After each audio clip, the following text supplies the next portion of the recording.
something. I don't know, because I don't think they've done anything for the previous case. I don't know what happens here. I do wonder if this contract is legally binding, as Washington said, that is an offense that you can take to court against, I'm saying LSU, we don't know who it is, but against the school. That is something you could take to court to say they violated a contract. In any other industry, this is something that we could sue you for, so we're going to sue you for damages. Let me ask you this, though. Mm-hmm. Didn't Lane Kiffin have a contract with Ole Miss? Mm-hmm. LSU reached out. He dipped. No consequence for him. That's what I'm saying. That's where it gets messy. Is because you're going to allow coaches to do whatever they want to do. Whatever they want to do. Get hit up. You're in the college football playoff. Mm-hmm. You left your team. Half of your staff is gone. You're going to LSU, and there's no penalty for you. So that's where it gets a little messy for me, is because if you're going to allow coaches to do it, why not allow players to do it too? Yeah. Does this give the Huskies a chance to offer him more money and have him come back, says the 360? I don't want him to come back. He's an incredibly talented player who did a lot for this team, was a leader on the offense. All of that matters. I feel like the wheels are in motion and you can't undo this. Toothpaste is out of the tube. I don't think that Washington saying they're going to enforce this and it's something that they're pursuing legal action and financial repercussions for. I don't think, in my opinion, it's to force DeMond to come back, nor do I think that's a great thing. I think it's to set a precedent that another school will be punished for this. That's what I assume. I don't know. What do you think? Is there a world where you think it's good that DeMond comes back? No. It's toxic now. Yeah. The relationship is all jacked up. But it's tampering. Tampering happens whether we're talking about players or we're talking about coaches. And I think it's messed up to hold players to a different standard than the coaches. But I also think it's messed up for anyone to violate their contract. You know, it's just a weird kind of dynamic when it comes to that. No one bats an eye. You just talk about, well, Lane Kiffin, what are they saying? Do you hear anyone talk about he violated his contract? No. All the kids, you left the kids, you're killing the program. Not once did they bring up the legally binding contract that he has. Why? Because there's a way out in that contract. Yeah. So the coach is going to have a way out. I think that DeMond Williams' agent sees that there's a way out for him as well. I've gotten a couple questions about basically, why not go after DeMond? Why not go after his pockets? Why not sue him as opposed to the school? He had the contract with Washington. The other school that recruited him and clearly tampered did not. However, I think it's because of precedent. And it's because going after DeMond doesn't stop other schools from doing exactly what this school did, because they're giving him more money. Who cares? They're basically paying for him to pay you to break the contract. I think that there's more to go after when you go after the schools, in my opinion. Mm-hmm. So I know that feeling of like, you're an adult, you violated a contract. And yes, that's something you need to learn. Like, absolutely. Yes, you are an adult who violated a contract. But I also think that it is a potentially more effective solution to go after the deeper pockets of a program to de-incentivize them from doing this. Yeah. I agree 100%. Go after the institution, the university, and because they're the ones who kind of entice this whole thing, who got the ball rolling when it came to DeMond going against his commitments and saying, you know what, I'm getting more money over here, let's go do it. So, yeah, tax them. If you're not going to tax if you're not taxing LSU for going after Lane Kiffin, or you're not taxing Lane Kiffin at all, then let's keep it consistent. That's all I'm saying. But I think this situation right here could be the start of something. I don't like this. It is what it is. I know that you and Curtis, bear down as an Arizona fan, don't feel bad. But this isn't like, hey, transfer portal's open, you're signing. It is, but this isn't signing a guy because your head coach came here. Look, Arizona's a perfect example, right, Curtis? And I'm sorry, but like, this isn't Jed Fish coming here and then players following him. That's something that's going to happen to a number of schools all the time. Mm-hmm. This is, well, hey, we thought that signing a contract would prevent that kind of thing from happening, and then straight up violating it. And I would say shame on Washington if they did this to another school where that student had signed a contract with that school. This is not the same as just having a kid transfer to your school. Nah. Well, you got money involved. You got contracts involved. Contracts! Things are different. Why did you sign this contract? Eyes were dotted, T's were crossed. Go after Lane Kiffin.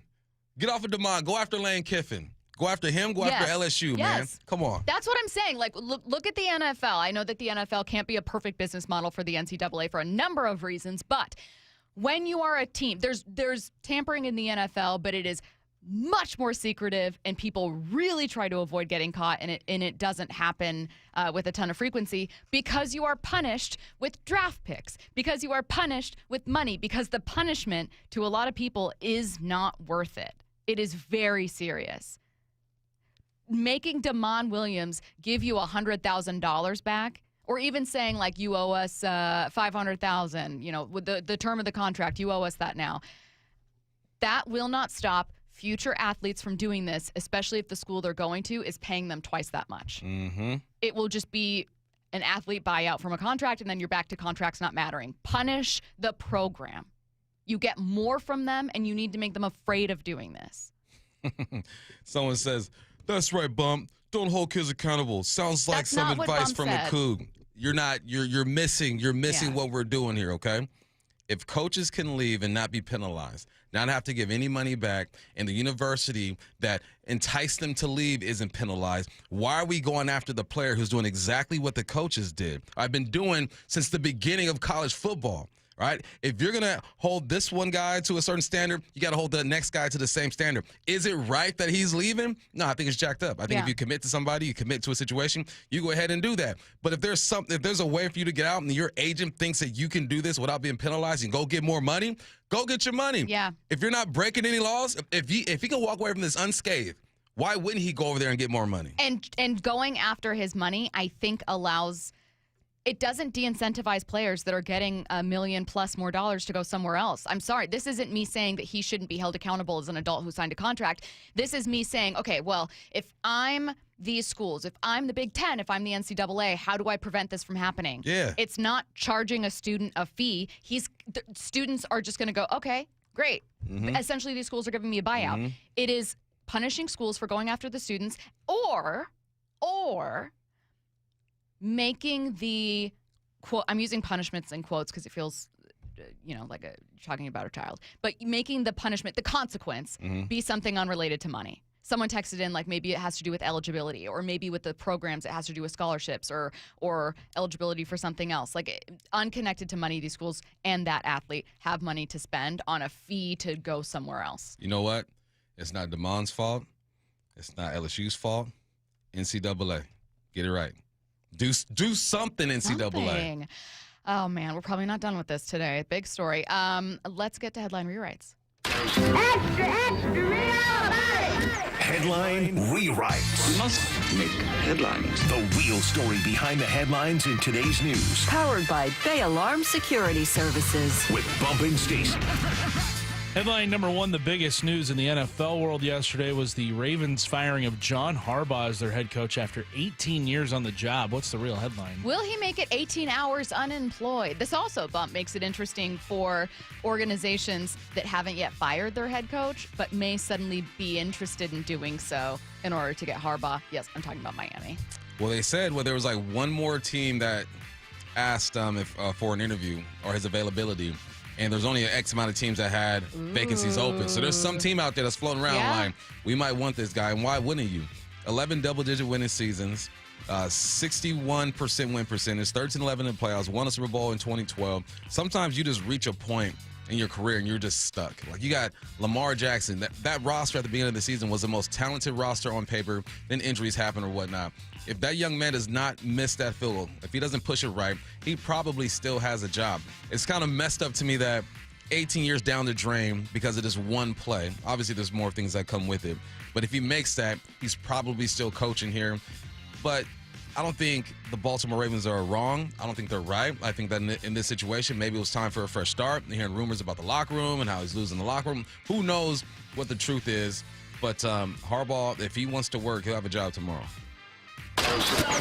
Headline rewrites. Headline number two, the Browns have requested an interview with Seahawks defensive coordinator Adam Dirty for their head coaching job, and the Giants, Raiders, and Cardinals have requested interviews with Clint Kubiak. That's in addition to, who was it? The Falcons, who have interviewed Clint Kubiak. What's the real headline? The downside of being a defensive head coach, losing your offensive play caller every time you win big.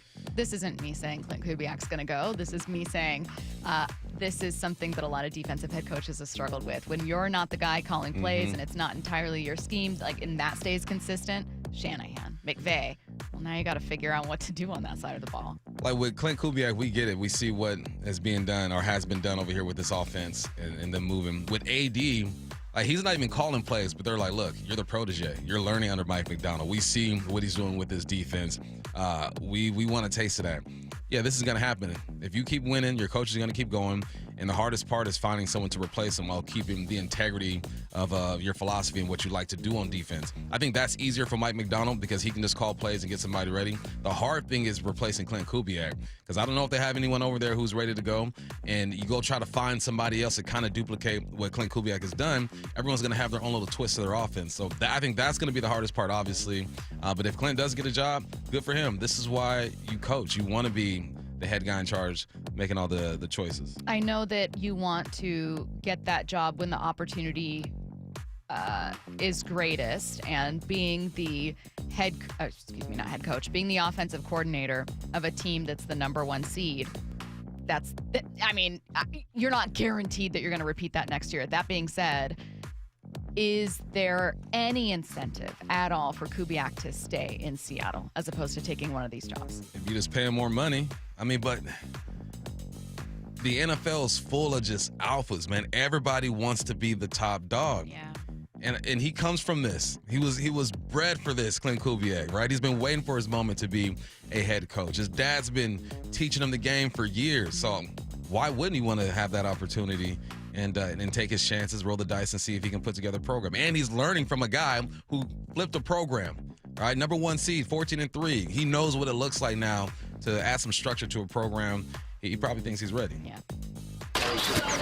Headline rewrites. Headline number 3, the Kraken are a wagon again. They won 8 of their last 9 after blowing out the Bruins 7-4 on Tuesday. What's the real headline? If they're a wagon, I'm on it. Why not? Go. Why not? I was looking at who they beat. They beat the Ducks, the Kings, Calgary. Like teams that aren't great, but teams that aren't bad, points-wise at least. Like the Ducks are like top 10 in points, I believe. Calgary's probably one of the weaker teams, but it don't matter. You do what you got to do. You got your 8th overall pick in 2024, finally scoring 2 goals in game 24, 27, something like that. Maybe it's starting to come together for the Kraken. A couple questions and points from the text line. This one about our second headline rewrite, John Harbaugh. First. If our OC leaves, does Todd Monken make sense? I think Monken follows Harbaugh wherever he goes. That's my opinion. But what do you think? I would think so. It sounded like that was a sticking point. Right. Is that Harbaugh did not want to move on from Todd Careless. Monken. Yeah. He's loyal. Yeah. I wouldn't be surprised if Baltimore hits Kubiak up, man, and he goes over to interviews for that. You got a quarterback that's ready to go. I think I could imagine Lamar in this type of offense. I think he'd be great. Yeah, man, it's we'll see. Quite a few texts about why not go after the athlete himself when he violates a contract. I think you can. I just think that can't be the only thing you do. No. That doesn't stop anything. There's too many parties. There's too many other things involved. Yeah. There's the school that obviously reached out or made this okay. There's the coaches who reached out to him and tampered. There's his agent who's looking through the contract trying to find out if there's a loophole. It's hard to just isolate one person. Mm-hmm. And I'm always going to go back to the coach argument. Coaches do this all the time. Mm-hmm. They just dip out. More money over here, I'm gone. Lane Kiffin left a team that is competing for a national title. Yeah. Someone said people are only mad because it's UW. Is it right? No. Am I mad at him? No. You can be indifferent because it's a school you don't care about, but I do think there are a lot of people around college football. You just heard Joel Platt with Brock and Salk. A lot of people around college football that look at this. This is not just a transfer. This is breaking a school's attempt to add stability and insurance in the modern college football landscape. Yeah. And when that happens, it starts to feel, like I said, like a wild, wild west. I guess no one has to adhere to anything. There are no rules. Mm-hmm. I think that concerns a lot of people around college football, not just people who care about Washington. Facts. Look at Bump. What's the likeliest upset from this weekend's wildcard games? That's next. 2025. What a ride. And the Mariners are going to play for the American League Championship. How many we played? 15 innings? 15 innings. The fans literally standing the whole game. One of the most amazing games ever. 2026, you have some big shoes to fill. Yeah, I mean, anything can happen. That's the thing. A good indication of what happens next. This feels like a beginning. This is where you hear it happen. Happy New Year from Seattle Sports. What is that sound?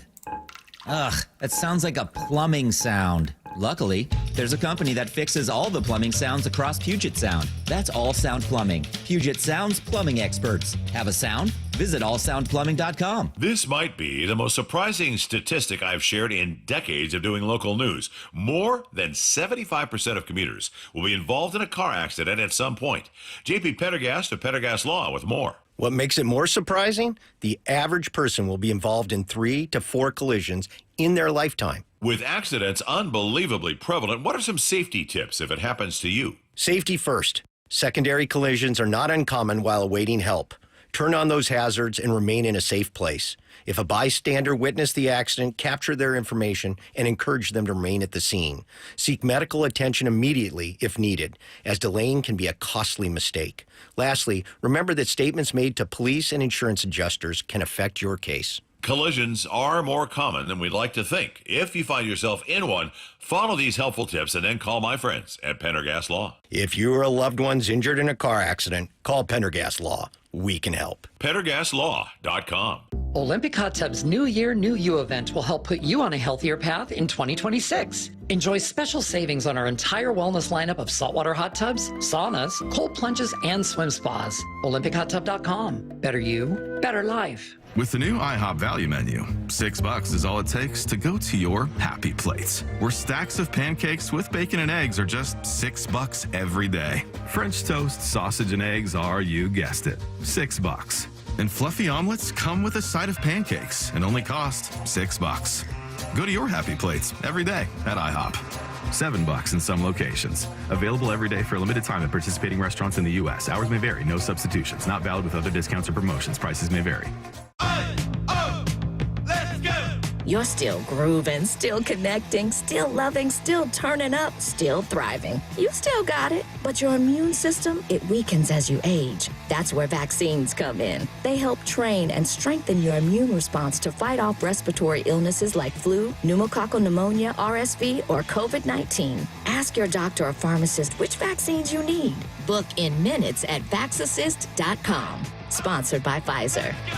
The new year is finally here, and you could kick the new year off right by getting in shape and making Top Fitness your first stop. Hey, Brock Hewitt here with my friends at Top Fitness, where their stores are celebrating the new year with some great deals. You could take your New Year's resolution seriously with the very best fitness gear there is set up in your home by our professional installers. They sell the best quality products available. Brands like Precor, True, Octane, Inspire, and Hyrox. Come in now and check out the best deal of deals on treadmills. They're Precor 885 treadmills that are lease returns normally sell for over $13,000, now only $36.99, including a full 3-year warranty. This is the same commercial treadmill sold to health clubs worldwide. And every new treadmill, elliptical, and home gym, well, they're all on sale. They got the largest selection of home fitness equipment in Washington, and their staff will show you why. It's no secret why everybody from pro athletes to personal trainers love their stores. Locations in Tukwila, Linwood, and Bellevue, or visit topfitness.com for more info. That's Top Fitness, your best place for home fitness equipment. The home of the Seahawks, Seattle Sports. Touchdown! Seahawks!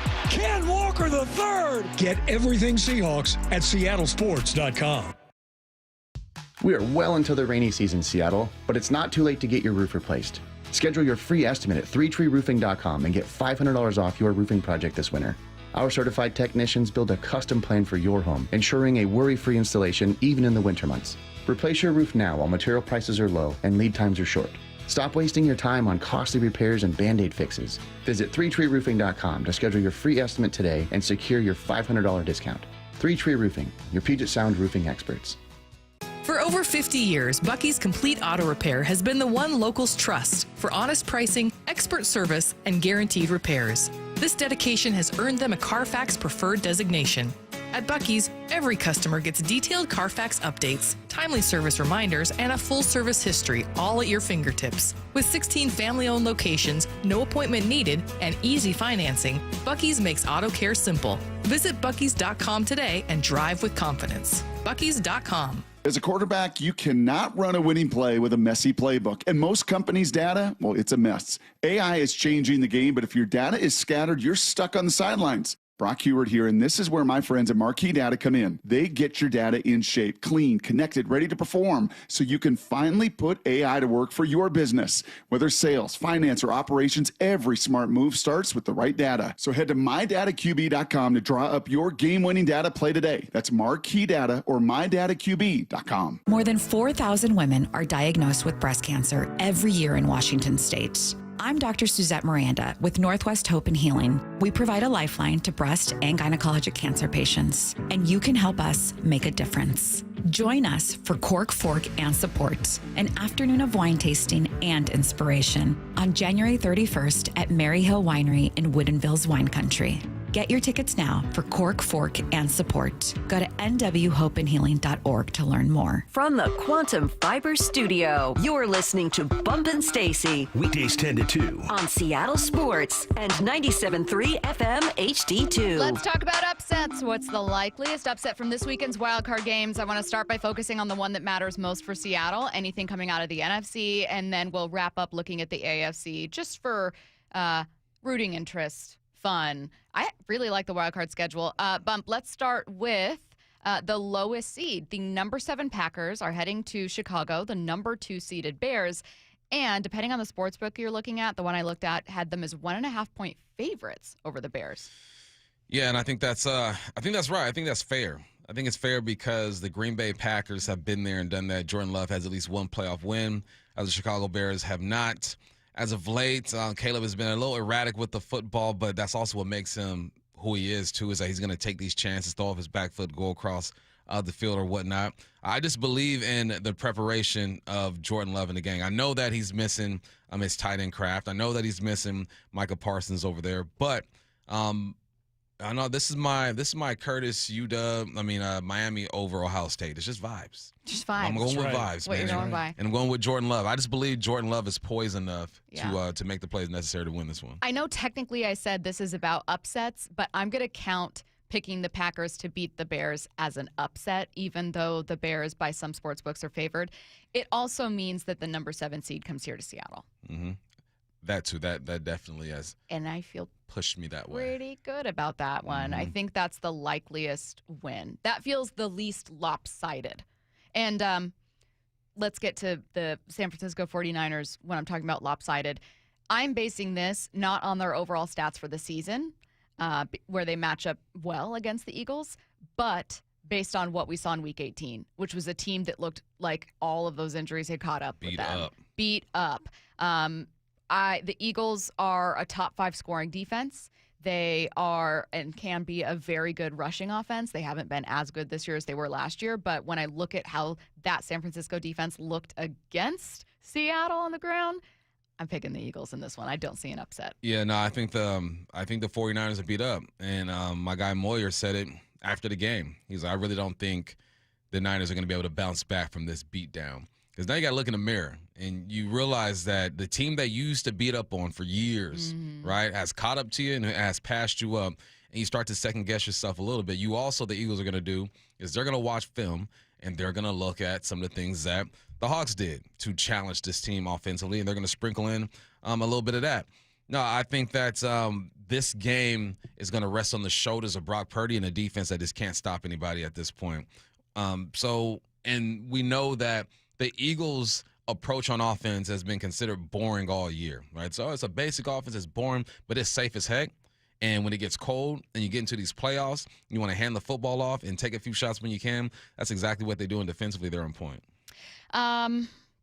Let's go Rams-Panthers. Number 5 Rams on the road against the Panthers. Despite being on the road, they are 10.5-point favorites. So in this case, an upset would be the Panthers beating the Rams, and I don't see that as likely. In fact, I see it as the least likely of the weekend. What about you? Now, I'm not a very religious person. I'll be saying Hail Marys for this one. Yeah. Panthers go ahead and do your thing. Tap into what you did a few weeks back. You threw for 300 yards. Mike Jackson had a pick 4 touchdown. Matthew Stafford threw 3 interceptions that game. Bryce Young still has the most comeback wins or fourth quarter wins this season in the NFL. Tap into that, but I don't think it's going to happen, man. The Rams are 10.5-point favorites in this one. I don't want to say nervous. The opponent I would least want Seattle to face would be the Rams. They're very evenly matched. These 2 games have been different games, but incredibly close. I think I saw that on the season, 1 yard and 1 point separates their totals. So it's not that I don't feel fine about Seattle's odds. I just think it's more of a toss-up when the Rams come to Seattle. Yeah. That is only going to happen if the other 2 home teams win. If the Bears and Eagles win, then the Rams, if they beat the Panthers, come to Seattle. I see a world where the Packers win, and you face the Rams should you advance in the conference championship. That's, to me, what feels like the likeliest outcome from this weekend. Yeah. I don't know. In order for you to face the Rams, 2 other road teams have to lose, and I don't know that both do. You're going to play the Packers. I think the Packers. Packers are going to get it done. Yeah, I think so too. Obviously, if the Eagles, Bears, and Panthers win, if all home teams win, then the Seahawks host the Panthers. I think that might be the least likely outcome, though. So both of us think Packers most likely opponent for the divisional round. Yep. Let's go to the AFC. I'm going to start with the, quote, close matchup. It's a 4-5, the number 4 Steelers hosting the number 5 Texans. However, this feels like a greater gap. Do you see an upset here? I don't. I think defensively the Texans are good enough. And all C.J. Stroud has to do is be what we want Sam Darnold to be if that defense is playing at a high level. It's just be all right. 250, a touchdown. Don't turn the football over. Hand it off because that defense is excellent over there. They're going to get after Aaron Rodgers. I wouldn't be mad if the Pittsburgh Steelers won because I'm all about 40-something-year-olds doing things in the NFL. But I think the Texans are going to run away with this one. The game most interesting to me, well, no, I shouldn't say that. The other 2 are more interesting to me collectively. The Bills are 1.5-point favorites as a number 6 seed over the Jags, who are hosting them as the number 3 seed. The Jags have been on a tear. I think it's hard to figure out what to make of the Jags. They were Isaiah Stanback's dark horse, if he were to choose one coming out of the AFC. Buffalo has Josh Allen, the best quarterback. I know Drake May is going to be the MVP, but I think collectively the best quarterback to come out of the AFC in the playoffs. However, that run defense with Buffalo is very suspect. And even though the Jags aren't a top rushing team, they aren't even a top 5-6 rushing team, I do wonder if they get going there. I can't go against my pick. I have a bet with a listener. Okay, so no upset here for you because technically the Bills are favored. Bills are going to get this one done. Josh Allen is going to tap into Superman and do his thing. It's going to be all him. He's going to have 5 total touchdowns. He's going to carry this team. Trevor Lawrence has been on fire. Trevor, show me some, Trevor. Show me some. What is he? What is he showing you? What is he showing you? I'll remember his 5-touchdown game forever and ever and ever because it knocked me and my best team ever out of the fantasy football Well, we playoffs. knew that. You had the number 1 seed. Number 1 seeds always lose. The Jags finished 1, 2, 3, 4, 5, 6, 7, 8-game win streak. 8-game win streak. Man, they were beating up on good teams too, huh? That's what I'm saying. No, they weren't. Broncos was the best team they beat up on. Okay. That Cardinals, Titans, Colts, Jets, Colts, Titans. Broncos? Are you ignoring the Broncos? No, I said that was that was a good one. Okay. But everyone else beat up on the chumps, man. I mean, they beat the Texans, the 49ers, a good 49ers team. They lost to the Texans too. Okay, maybe they don't have a ton of quality wins. No, they're low key Patriots B because the Patriots' schedule is soft too. Well, hey, let's go ahead and get to that game. The Patriots are hosting the Chargers.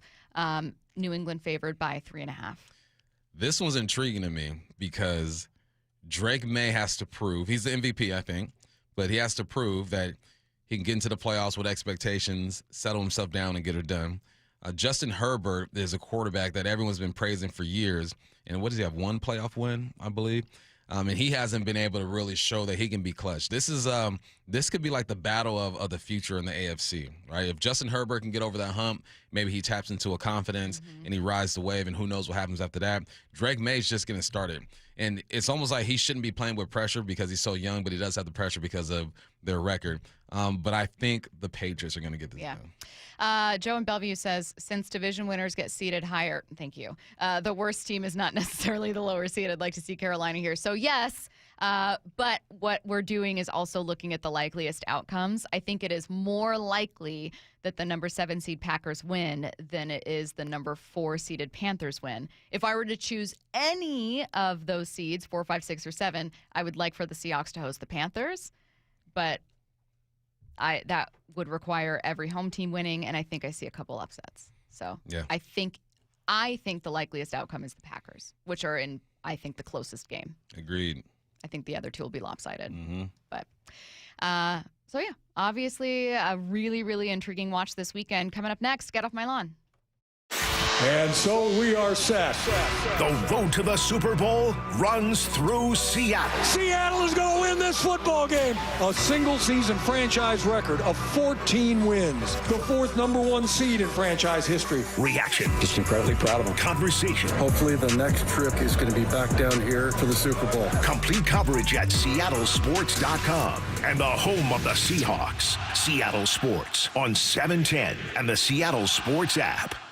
This is for all you guys on Viagra. ED pills are no longer needed. The brutal side effects like 4-hour headaches, blurred vision, and that flush feeling can all be put behind you with our treatment. Here at West Coast Men's Health, we have a better approach to ED. Acoustic wave therapy creates blood flow circulation by safely removing the plaque in your arteries and restoring function naturally. Guys, let me be clear. Pills will never fix your problem. Our equipment is the latest technology, and our medical staff is the best in the industry. So give West Coast Men's Health a call today. Speak with our clinic manager. Ask him any question you like, how it works, the science behind it, and even the cost. If you suffer from ED or Peyronie's disease, give West Coast Men's Health a call today. It's not just about better health.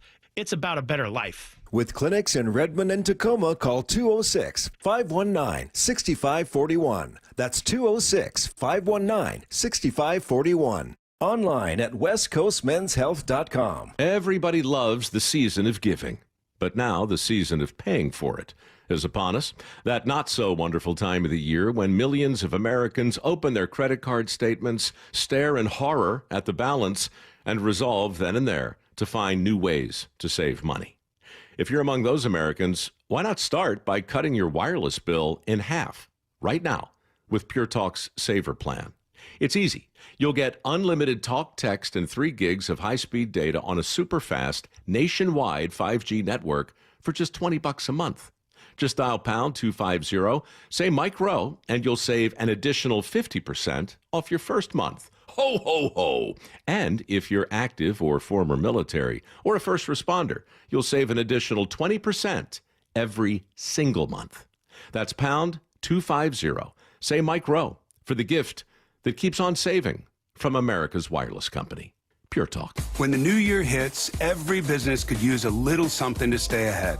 A lift, a jump start, an edge, or perhaps a boost. Like the all-new 5-year business boost from Comcast Business. It's the certainty of a price lock for 5 years on qualifying internet bundles. Plus, you'll have the most reliable Wi-Fi with our best equipment, so your whole team can stay connected at a great rate. And to sweeten the deal, ask about a $500 prepaid card when you add 2 lines of mobile. It's the boost your business deserves. So sign up for the 5-year business boost and get a 5-year price lock on ultra-reliable Wi-Fi. Plus, ask about a $500 prepaid card. Comcast Business, powering possibilities. Ends 2/22/26, new customers only. 1-year contract required for guaranteed rate. 5-year pricing applies to monthly service charge excluding taxes and fees. That's Wi-Fi based on Open Signal Awards USA. Fixed Broadband Experience Report, May 2025. Emerald Queen Casino Event Center presents the main event. Powered by WFC, Friday night, February 6th. A night of professional boxing where champions are made and every punch counts. Contenders from the region go toe-to-toe, ready to prove they belong at the top. Tickets at emeraldqueen.com. Don't miss Fight Night, February 6th at Emerald Queen Casino, the boxing capital of the Northwest. 21 and older. Need gambling help? Call 800-547-6133 or visit emeraldqueen.com. Want more Seahawks content? Join me, G. Scott, on The Reset. New episodes of the podcast every Monday and Thursday on YouTube or on the Seattle Sports app.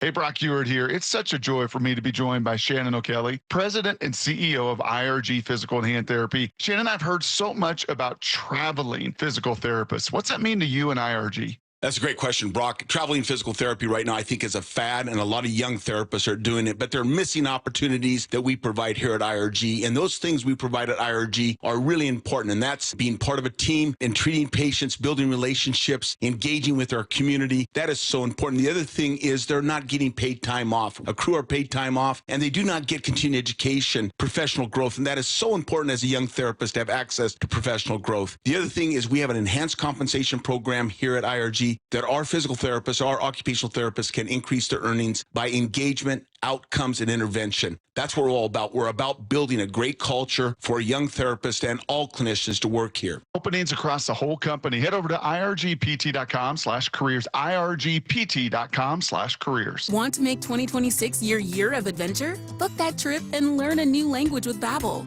Go ahead, make a resolution you can stick to. Now is the time. Babbel's New Year sale is here. Unlock all of the languages on Babbel with the lifetime subscription for 65% off. Just go to Babbel.com and start today. Babbel teaches you relevant words and phrases, so you can start speaking with confidence in as little as 3 weeks. And because Babbel's bite-sized lessons fit easily into your daily routine and are easy to remember, you'll be talking like a local in time for takeoff.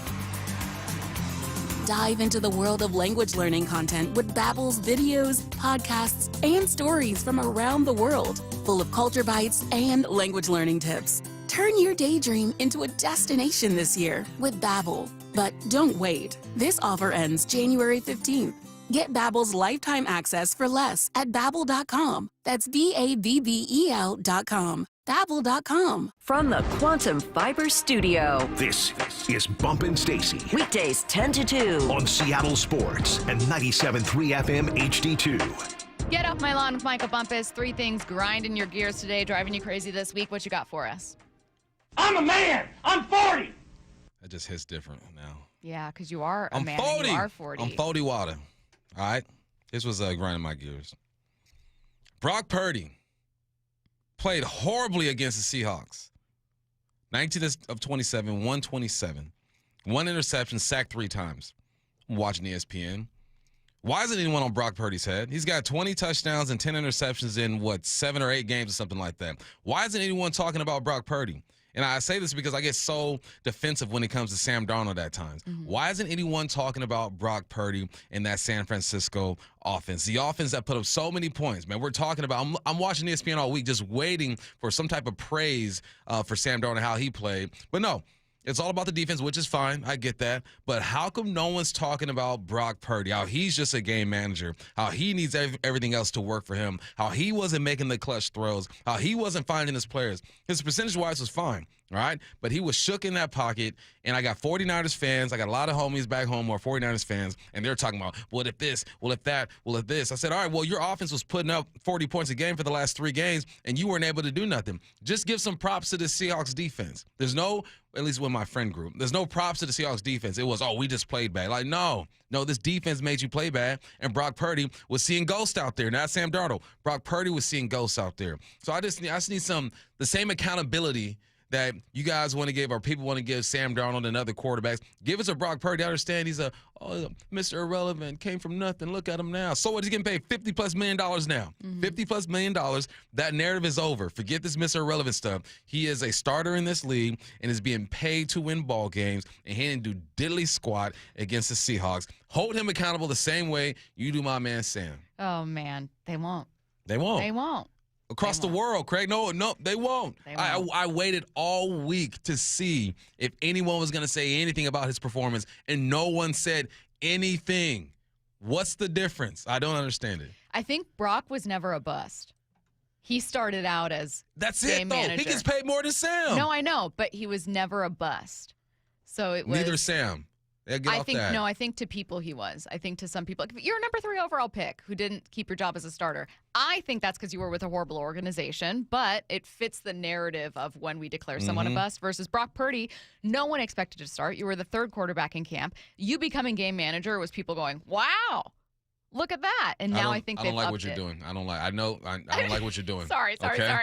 Whose side are you on? Yours. It doesn't sound like it right now. Thanks for getting off my lawn. Goodness gracious. I'm a man. I'm 40. Sorry. Praising I'm Brock sorry. Purdy. What's going on here? Okay. All right. Now it's time for Sam. Okay? Now it's time for Sam. Get off of Sam's back. Okay, we know who Sam is. I said he was going to turn the football over last game. He did not turn the football over. Did you know, Stacy, when the Hawks are behind up to 8 points, he plays his best football. I did not know that. He completes 70% of his passes. He has a 108 quarterback rating. He has 7 touchdowns and 3 interceptions when you're down anywhere between 1 and 8 points. He plays his best football when you are behind. All right, so forget all this. He can't get it done. He can't win the big game. He don't have to do it by himself. This is a team sport. But just so y'all know, when the Hawks are down, he completes 70% of his passes. He has 7 touchdowns and 3 interceptions. When they're ahead, he has more interceptions. All right, so we need to flip this narrative with Sam Darnold as well. He's not going to have to throw for 403 touchdowns to win ball games anymore. You know why? Because he's with a complete team, because he's with his Mike McDonald team, because he's with a special teams as a returner who can take it to the house. Usually our kicker's pretty solid, all right?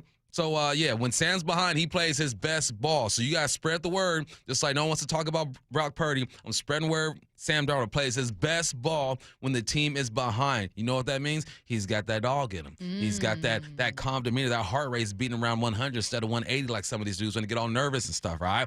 Brock Purdy is not the best quarterback in the game. He is not elite, but he's better than average, and that's all he has to be for this team to win a Super Bowl. I like it. What's last? All right. I'm a man. I'm 40. Yeah, 360 says no Dougies. I like that. We saw no Dougies. No Dougies. No Dougies. All right, this last one, man. Traffic. I hate traffic, man. I hate it. I drive I felt out of like 35 miles one way, 35 miles the next way just to get to work every day. All right, and there's little things that bug me.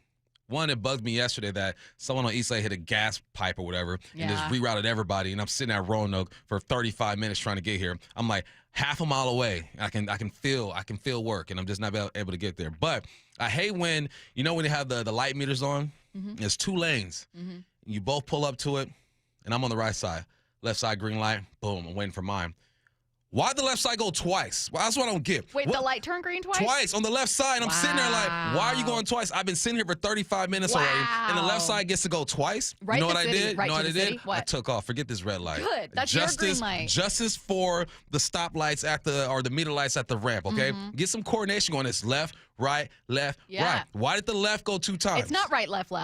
It's not. It's not right, left. It doesn't make sense.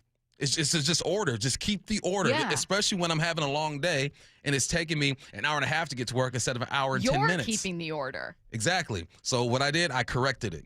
All right, the left went twice, and I said, as soon as that car left, I just took off. I said, forget it. Vigilante justice. That's exactly what this was. You took the law into your own hands. You know what I did?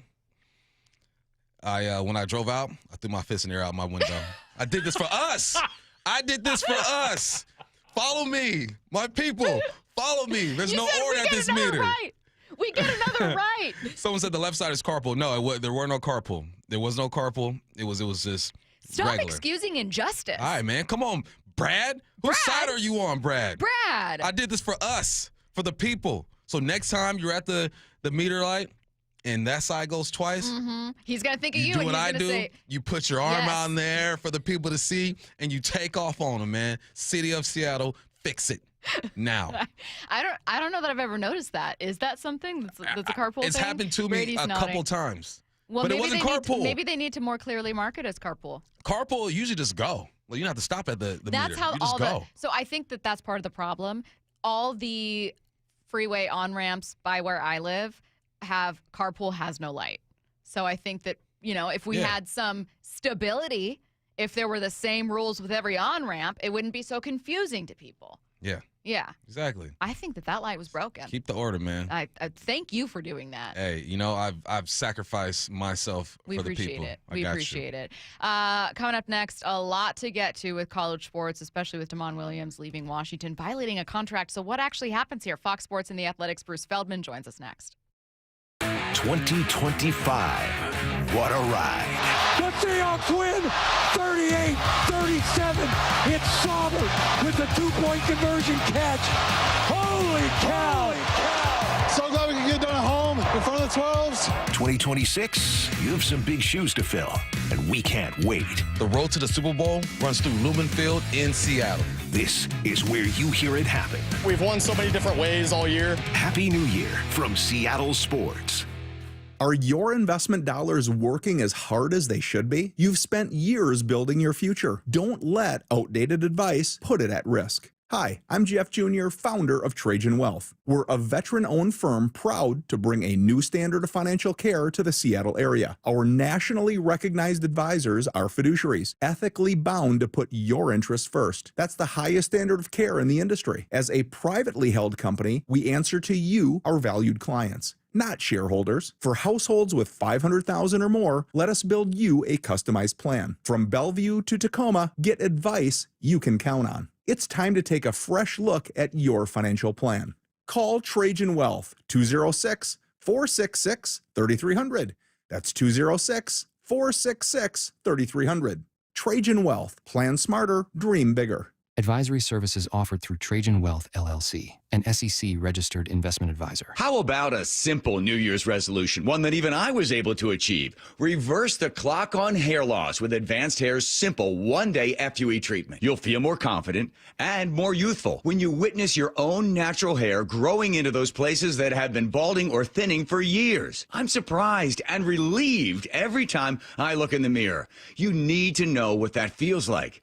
From Advanced Hair's breakthrough technology to their highly experienced team, there is no one I would trust more than Advanced Hair Restoration. I experienced their exceptional standard of care firsthand. Your comfort and your results are the top priority of the entire Advanced Hair team. Celebrate this new year with a fuller head of hair and get a free consultation, $250 off, and 250 free hair grafts. Call 425-449-8185. That's 425-449-8185. Discover what meeting your resolutions could look like with the before and after pictures at advancedhair.com. Happy New Year, Susan. I really appreciate you picking up the bill for lunch. I'm happy to. One of my New Year's resolutions is being better with money. So I've started using Upside, the free app that pays you cash back for buying gas. Wait a minute. Are you saying you actually get paid cash when you buy gas with the Upside app? Yes, I earn cash back just for buying the gas I was already buying. Does that actually add up to anything? I'll make $200 to $300 this year. Wow, that's serious extra cash. I'm downloading the Upside app now. Download the free Upside app now in the App Store or Google Play and start earning cash back on everyday gas purchases. Use promo code RIDER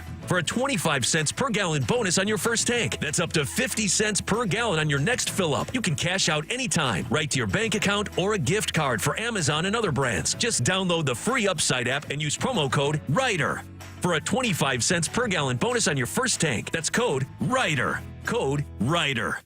Offers vary by user and location. Go to upside.com for terms and conditions. My name is Whitney Allen. I am a widow. My husband, Ryan, died. We never thought in a million years we'd have to use life insurance. The unexpected happened. With Ethos, it is so fast and easy. It's 100% online. You can get a quote in seconds, apply in minutes, and get same-day coverage. No medical exams, and you can get up to $3 million worth of coverage through Ethos. Get your free quote at ethos.com/game. That's ethos.com/game. Time spent on application may vary. Online health questions required. This new year, get started on your next success with University of Maryland Global Campus. Apply by February 11th and get your application fee waived. An accredited state university, UMGC offers online and hybrid classes, along with more than 135 degrees and certificates in fields like business, cybersecurity, healthcare, and more. Gain the skills you need to achieve your career goals. Get your application fee waived through February 11th. Learn more at umgc.edu. Certified to operate in Virginia by Chef. Hey, Brock Ewart here for my friends at People Come First or PCF Construction Group. Are you tired of grilling in the cold and rain every winter? Well, with a patio cover, heater, and fireplace from PCF, you can enjoy your outdoor deck or patio all year long, staying warm and dry, even in the cold winter. Take advantage of off-season savings through February 15th, and you can get up to 10% off your entire project, plus 12 months with no payments and no interest. You see, most people don't consider building a deck in the winter, but if you want yours ready by next spring and summer, contact PCF right now to start planning. Spend the winter dreaming and designing your project so you're ready to build by spring. Planning and permits, they take a little time, so get started now. Get project ideas, browse the photos, and find all the offer details at pcfgroup.com. That's my friends online at pcfgroup.com. Making your outdoor space with people come first. Let's go! This is Seattle Sports. Streaming through the Seattle Sports app. KIRO AM Seattle. KIRO FM HD2 Tacoma. Home of the Seahawks, Mariners, and everything Seattle sports. Seattle Sports Snapshot.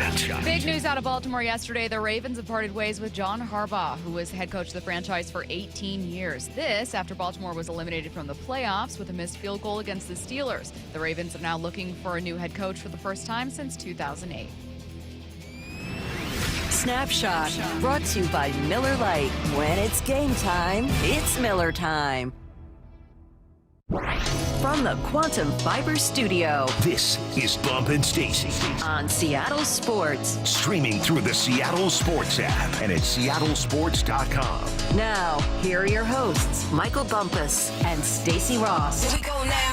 We have so many questions when it comes to Damon Williams leaving Washington, entering the transfer portal, so let's send them to Bruce Feldman. Fox Sports and The Athletics, Bruce Feldman joins us on the Emerald Queen Casino Sportsbook Hotline. Bruce, we appreciate you taking the time on a hectic news day here. I'm going to start with maybe your general reaction. Is this kind of scenario something you foresaw happening with college football, or were you sincerely surprised? I was surprised, to be honest. It's not shocking that it eventually happened. It's surprising on the circumstances of this, where you have a quarterback who obviously followed the head coach, Jedd Fisch, from, he signed with him at Arizona. Quickly, when Fisch moved to Seattle, he went in the portal and followed him, and had a good season, and then, as our reporting was, he signed this contract on January 2nd. So it was kind of baffling to be like, wait a minute, that deal is done. The other thing that's kind of wild here is that he and Jedd Fisch have the same agent. So it's just, in that regard, it's kind of mind-blowing, to be honest, that, this is happening. And I think legally it's already going to be messy, but it's going to get super messy, I think, because of these contracts are different than they are in real pro sports. So their NIL agreements, they don't count you as an employee. So it's a different kind of deal. And it's going to be fascinating to see how this thing unfolds from here. Bruce, my first thought was that Damon's agent clearly thought that there's a loophole, like there's a way for him to get out of this and without penalty, because it says, I'm doing air quotes, legally binded NIL deal. I would assume that's the case, right? I don't know. I mean, I wondered if it was somebody who isn't his agent who kind of drove this, because to me, it just kind of seems really unusual that the agent who's worked with Jedd Fisch for a while and knows that this deal was agreed on would end up doing an end run and orchestrating a deal where it clearly would, the part that a subplot to this is, if this happened with a defensive lineman or a wide receiver, an offensive lineman or a linebacker, I don't think it's as devastating for a college football program than the starting quarterback, because schools are you either got one or you're going to get or you're going to be scouring the portal to find one. Washington thought that was not a need, because, and Fish has raved about Damon Williams Jr. pretty much since before he was even the starter. So that's the part where I'm like, that doesn't add up, that the agent who would have just have done a deal 4 days ago or completed a deal 4 days ago would then turn around and try to work another deal that undermines it. To me, that part doesn't make sense at all. One debate that I don't want to say we've been having with listeners, but that our text line and listeners as a whole have been chiming in on is kind of like, well, who gets punished and what's a punishment look like? So there are some people that understandably go, well, Damon's an adult. He signed a contract. He should have to pay some kind of fee or come back to the school or do something. I'm really curious about what Wisconsin is doing against Miami, whether it's better to go after the program to de-incentivize tampering. What kind of recourse does Washington have here, and who do you think actually pays the biggest price? I don't know. It's going to be up to the courts because – even the Big Ten can support Washington, and I'm sure they do in this matter, but I don't think this is another Big Ten school who's doing this. I mean, my hunch, and I don't know this for a fact, would either be it's probably LSU and Lane Kiffin, or maybe it's Miami. But neither one of those are obviously Big Ten schools. I would imagine, and just from hearing what the language of the contract is, that they will seek punitive damages. And again, I imagine that's going to come from from whoever's going to pay him. And I imagine if he was expected to get in the $4 to $4.5 million range as part of a new deal with Washington, I imagine somebody's going to probably end up having to do a deal to pay him north of $6 million and maybe more than that to pay to get him, because if you're Damon Williams and you've gone through all this and now you're going to learn a new offense and go to a completely different place, what's the price that's going to be worth it for you to do that? It's got to be, I would think it's way more than $1 million more than you were getting. And then if you're that school that's doing that deal, are you really going to are you going to get out of? Are you going to be able to get him out of it without somebody paying it? And you would think it's going to be on the school that's trying to get him out of this deal. That's all speculation, but I don't see this being a clean break in this way.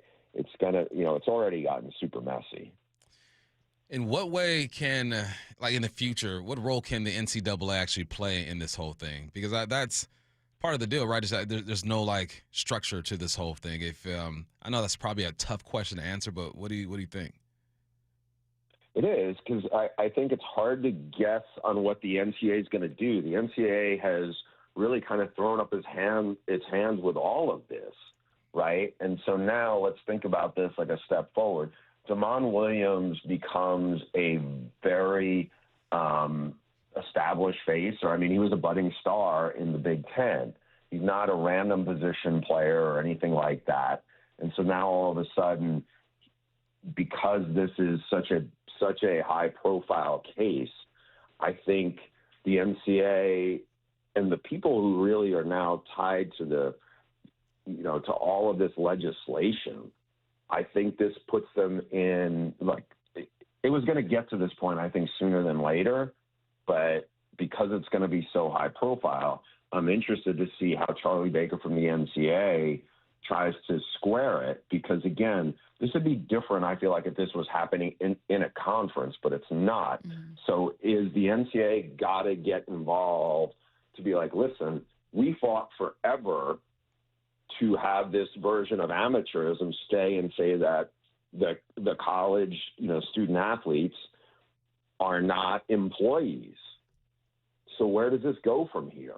It goes down this big rabbit hole where I think at some point, and a lot of people I talk to who are very involved in the NIL and recruiting world for universities as GMs and directors of player personnel think that eventually this is going to end up in collective bargaining, because that's about the only viable option, they think, because of all the lawsuits that keep popping up and keep coming.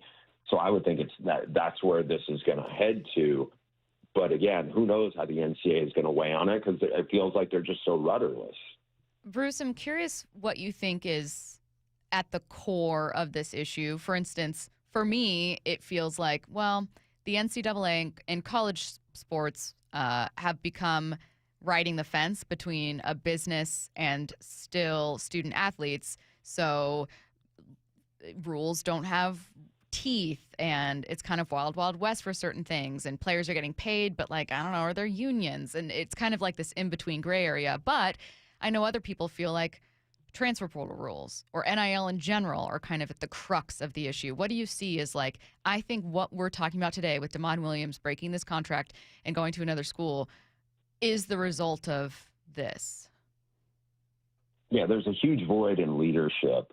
And you can say, the college sports needs a commissioner.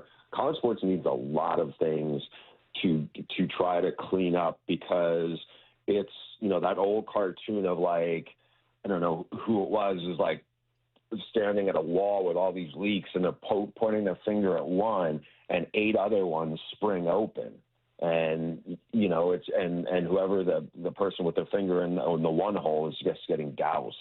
And that's what really college sports is right now. I mean, there's a lot of things about it that are going really well, and there's a lot of other things that are complete chaos and disarray and seem like they're unsustainable. And I don't know. Again, once we start talking about a lot of this stuff where it becomes court cases and sorting through contracts and everything else, I think it's hard for anybody, especially, I'm not a lawyer, and I don't know how this stuff could hold up. And I think if you're somebody at Washington or one of their lawyers right now, I think on one hand, you're you have a contract, you're supposed to be held to a contract. On the other part, we see some, elements of this all the time, but I think we also have to remember these contracts are way different than what we're used to.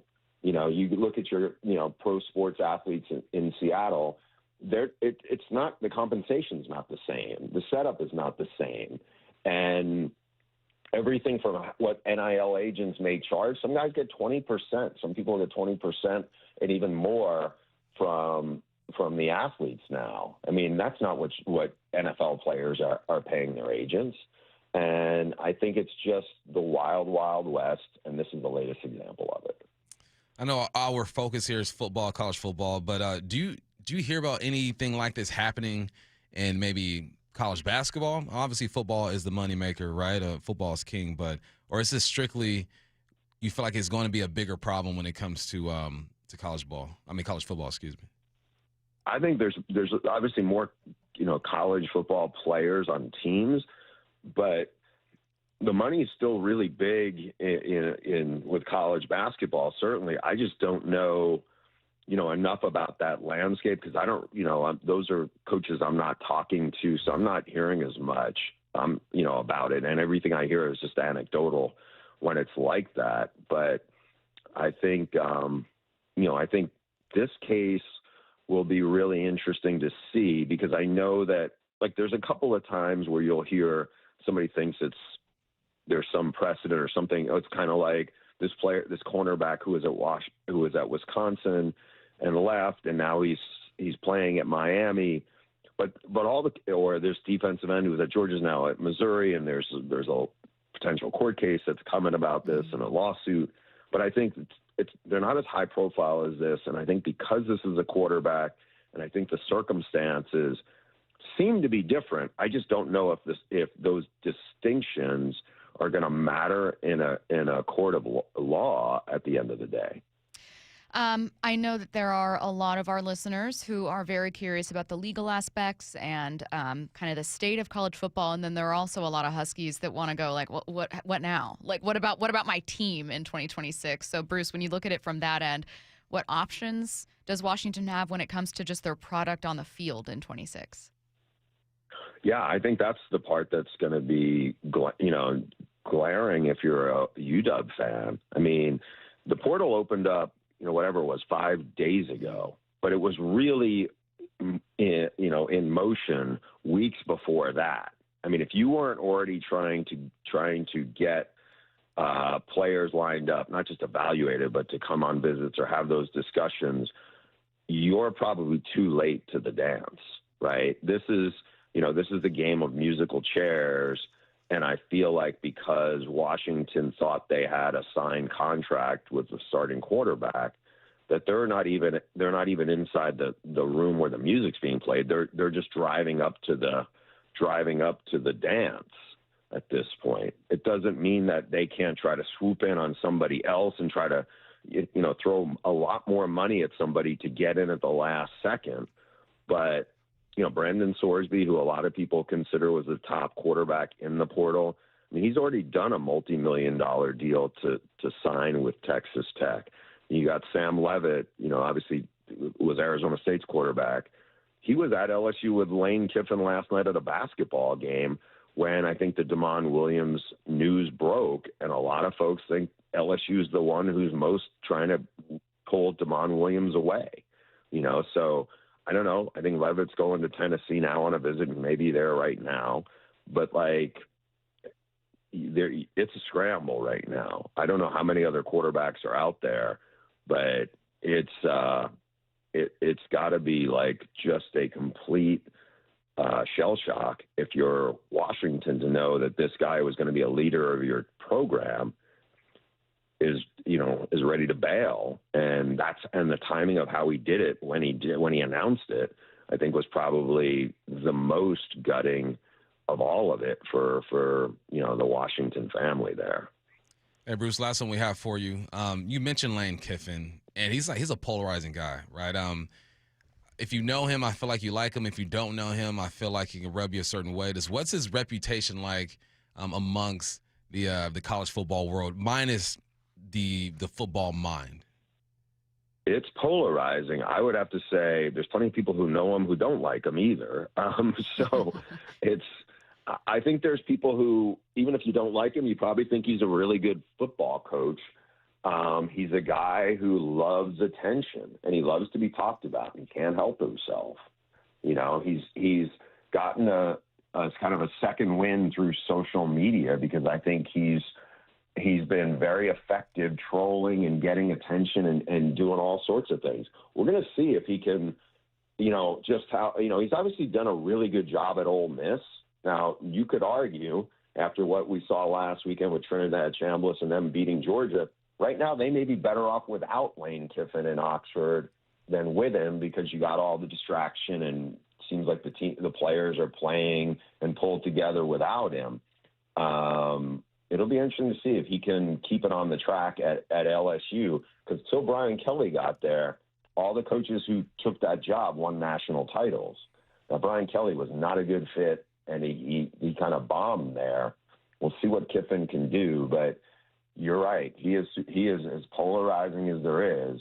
And I think it wouldn't surprise anybody if he was behind this deal because Lane Kiffin, hot yoga or not, skinny Lane now, or, all these other things with Lane Kiffin, he's still very much the same guy who was getting under people's skin, 15 years ago and was stepping on toes and chuckling about it. And I think that's still Lane Kiffin, whether he does hot yoga and is skinny or not, he's still pretty much the same guy. Great info, great insight, unsurprisingly, from Fox Sports and the Athletics, Bruce Feldman. Bruce, thank you so much for your time. Thanks, Bruce. My pleasure. Thanks, guys. Have a good one. Let's get to 4 Down territory. This is 4 Down territory, going inside the game with former Seahawks and Coug wide receiver Michael Bumpus. Down bump. What do teams do during these playoff bye weeks? So I hit up a couple Super Bowl champions. Amari, what do you guys do during this bye week? And both of them said Stacy and I were right here, bro. Yeah, you could have asked us. But no, I'm bummed. I'm a football player. Let me text my football friends. First down again. 2 days in a row, Stacy.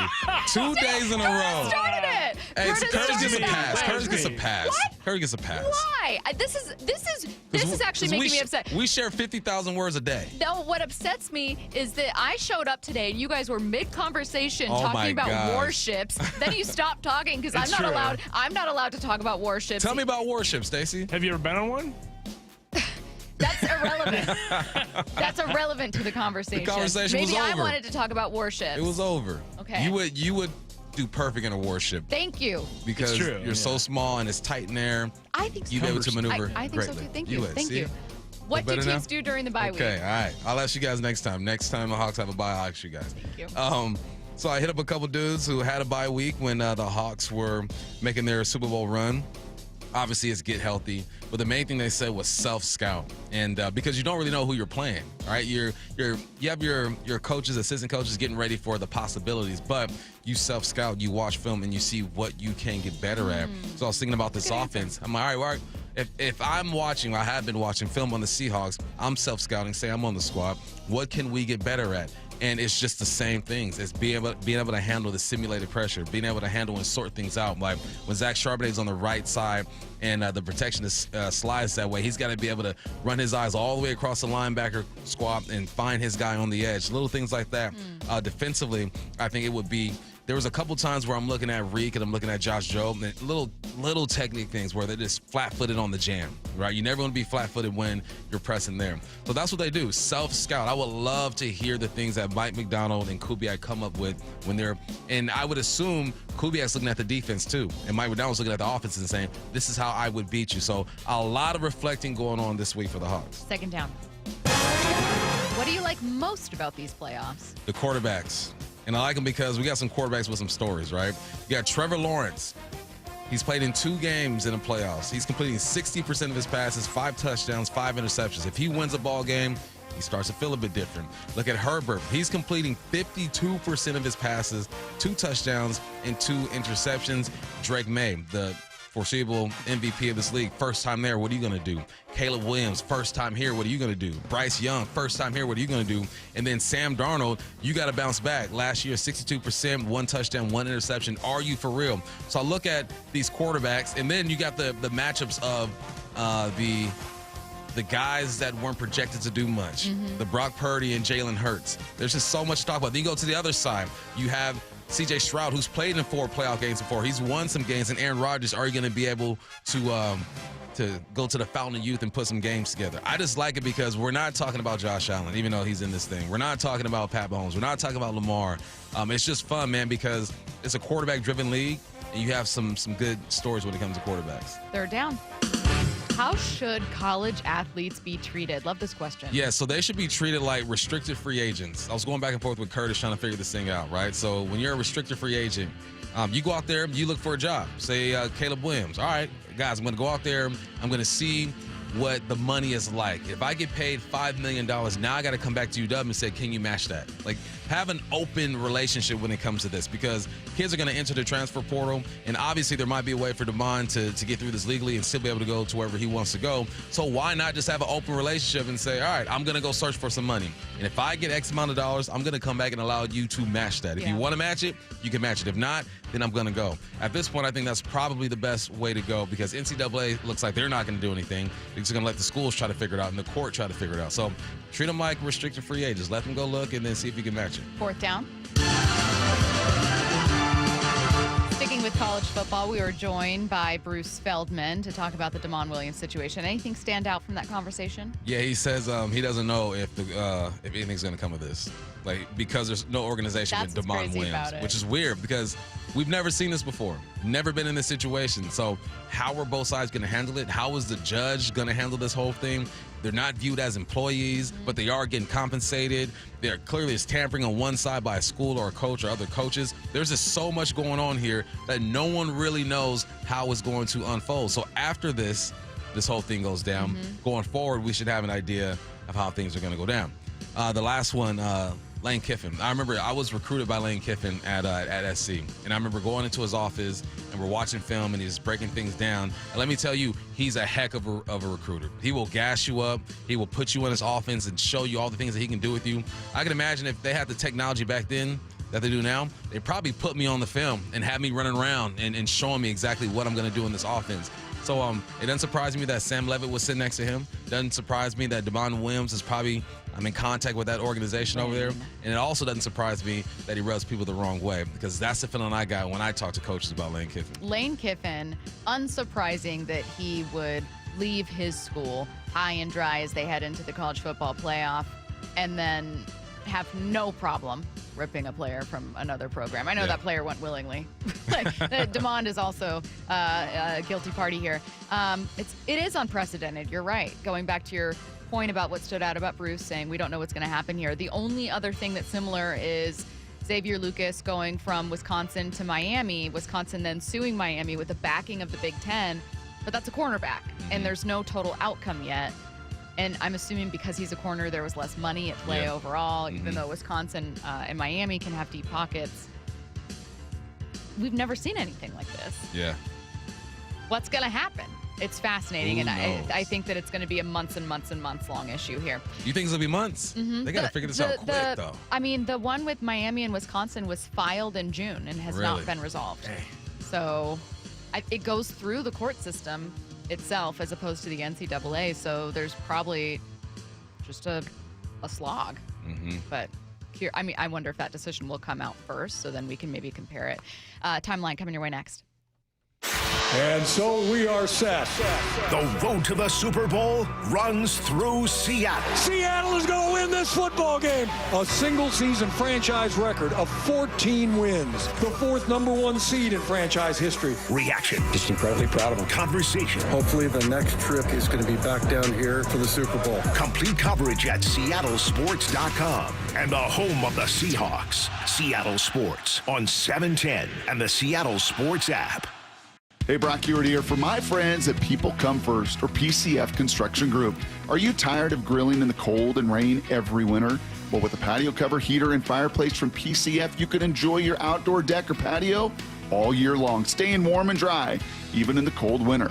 Take advantage of off-season savings through February 15th, and you can get up to 10% off your entire project, plus 12 months with no payments and no interest. You see, most people don't consider building a deck in the winter, but if you want yours ready by next spring and summer, contact PCF right now to start planning. Spend the winter dreaming and designing your project so you're ready to build by spring. Planning and permits, they take a little time, so get started now. Get project ideas, browse the photos, and find all the offer details at PCFgroup.com. That's my friends online at PCFgroup.com. Making your outdoor space with People Come First. For over 50 years, Bucky's Complete Auto Repair has been the one locals trust for honest pricing, expert service, and guaranteed repairs. This dedication has earned them a Carfax Preferred designation. At Bucky's, every customer gets detailed Carfax updates, timely service reminders, and a full service history, all at your fingertips. With 16 family-owned locations, no appointment needed, and easy financing, Bucky's makes auto care simple. Visit Bucky's.com today and drive with confidence. Bucky's.com. This message comes from Viking, committed to exploring the world in comfort. Journey through the heart of Europe on an elegant Viking longship with thoughtful service, destination-focused dining, and cultural enrichment on board and on shore. With small ships that bring travelers closer to the destination, there's more time to explore. And every Viking voyage is all-inclusive, with no children and no casinos. Discover more at Viking.com. Are you 50 or older? This news is for you. The CDC recommends you get vaccinated against pneumococcal pneumonia. Even if you're healthy, your age puts you at risk. People 50 or older are over 6 times more likely to be hospitalized with pneumococcal pneumonia compared to adults 18 to 49. Just one shot can help protect you. Learn more and schedule at vaxassist.com. That's VAXassist.com. Sponsored by Pfizer. Never have I ever called my sister from the finish line of my first marathon. Hello? You won't believe where I am. Are you running? Mile 26. I'm gonna make it. Switch to T-Mobile's 55 Plus plan and get iPhone 16e with its advanced camera system on us. Plus 2 lines for just $30 a line. Guys, I can't believe it. I knew you could do it, babe. That was amazing. Mom, how do you feel? I feel great. I can't feel my feet. Let's take a picture, and then you may carry me to the car. Share every stride, every mile, every memory on America's best network. Switch to T-Mobile's 55 Plus plan and get iPhone 16e on us and 2 lines for just $30 a line. With 24 monthly bill credits and 2 eligible port-ins on Essentials 55 Plus for well-qualified customers with autopay plus taxes, fees, and $35 device connection charge. Credits end and balance due if you pay off early or cancel. Contact us. Finance agreement 128 gigabytes, $599.99 required. Best mobile network in the U.S. based on analysis by Ookla of Speed Test Intelligence data 1H 2025. Visit T-Mobile.com. This is the home of the Seahawks. Gonna let one fly deep. Got a man out there. Ball is caught down at the 10-yard line, and it's JSN Seattle Sports. Well, I'm here with my good buddy, Dr. Dan Nelson from Eastside Pain and Regenerative Medicine. And you've heard from Dr. Dan's patients over the years how a simple stem cell procedure has successfully conquered their pain. Well, folks, now it's my turn. After years of dealing with knee pain from all the football abuse, I can say my knee pain now is almost 100% gone. How'd you do it, Dr. Dan? Well, Brock, personally, I'm very happy that you did so well. And your story is like so many of our other patients who come in, former athletes and non-athletes as well, who have come in with chronic knee pain, and they are looking for alternatives besides knee replacement surgery. And we're happy to provide this service. It's been truly a game changer for so many folks. It's just been a pleasure to be part of this. Consider Dr. Nelson, the only doctor with over 30 years of experience in pain medicine techniques, including stem cell therapy. I was in and out with a couple of follow-ups. It's a non-surgical solution to pain using your own stem cells. Consider stem cell therapy with Dr. Daniel Nelson, MD at 425-823-4000 or visit danielnelsonmd.com. That's danielnelsonmd.com. Endless hours of research, seeking referrals, dozens of calls. Hiring the right attorney can be a challenging process during an already difficult time. J.P. Pendergast with Pendergast Law explains. In Washington State, Tom, there are thousands of attorneys to choose from. Referrals and online research can be helpful, but discovering the right attorney requires a conversation. It can be hard to identify integrity and authenticity without that interaction. So, what do you recommend? We encourage anyone looking for personal injury representation to call for a free consultation with our team before making a decision simply based on referrals or online research. Accident victims need an attorney that listens, demonstrates honesty, and is genuinely understanding of their unique circumstances. The care, attention, and preparation that our firm provides throughout the case mirrors the effort involved when taking on the insurance companies. Save time and avoid mistakes after an injury. Contact the caring and compassionate team at Pendergast Law. If you or a loved one has been injured in a car accident, call Pendergast Law. We can help. This is The Timeline with Bump and Stacy. Brought to you by 1-800-DUI-AWAY. Taking a look around the timeline, biggest stories in sports today. We are going to start not with Damon Williams news, but we will get to that a bit later. We got a glimpse of the dysfunction of the Raiders during Pete Carroll's lone season in Vegas, courtesy ESPN's Kaylor, and Ryan McFadden. Their feature is up on ESPN this morning, examining the collapse of the season in 2025, what went into it, the dysfunction behind the scenes. Tyler Lockett responded to the story on X this morning, posting, "People can write anything and people will believe it. People need to start naming their sources because nowadays a friend or family member can be your source." I mean, he's right. Sure. People can write anything. People need or could, but if they name their sources, then they wouldn't get nothing. And you're right. I can start a rumor right now and throw it up there on X, and maybe some people are going to run with it. But I also think that there are people in the media business with great credibility, and they are sure to vet all of their information and make sure that they put it out there. It's as accurate as can be because now their reputation is on the line. So, now I think Tyler Lockett is right, but I also think that a lot of athletes, if they don't agree with what's being said, automatically assume that it's fake. Yes, and I think Tyler Lockett, you're exactly right. And I think Tyler has people's backs. He's a very loyal person. Very loyal. Good dude. Has a lot of great dude. Has a lot of love for Pete Carroll. And I think most of us would probably have that reaction. You're right. However, this is not a random blog or person with no followers. These are two very reputable reporters who spoke with 22 people. Mm-hmm. There's a certain point where you go, I don't know that they reached out to 22 Raiders fans and asked them questions. They're talking to agents. They're talking with current players. They're talking with former players. They're talking with people within the building. You don't post a story like this without talking to that many people. And it's not like a massive, massive scandal that's going to like ruin people's, careers. It's just pointing to some of the cause of the dysfunction. So one thing that an agent of a Raiders client said, Tom Brady has a lot of say in the organization. Pete will be gone. Spytech will stay because Brady will want it that way. Mark Davis needs an influx of cash to operate at a different level. With new cash come strings, and those strings are Tom Brady. So if you have sources saying, hey, Tom Brady has way more control than you realize, I don't know. I'd probably tend to believe the 22 different sources. Yeah. Right? Like they're pooling a ton of information here. Yeah, and maybe that wasn't Tyler Lockett's experience too.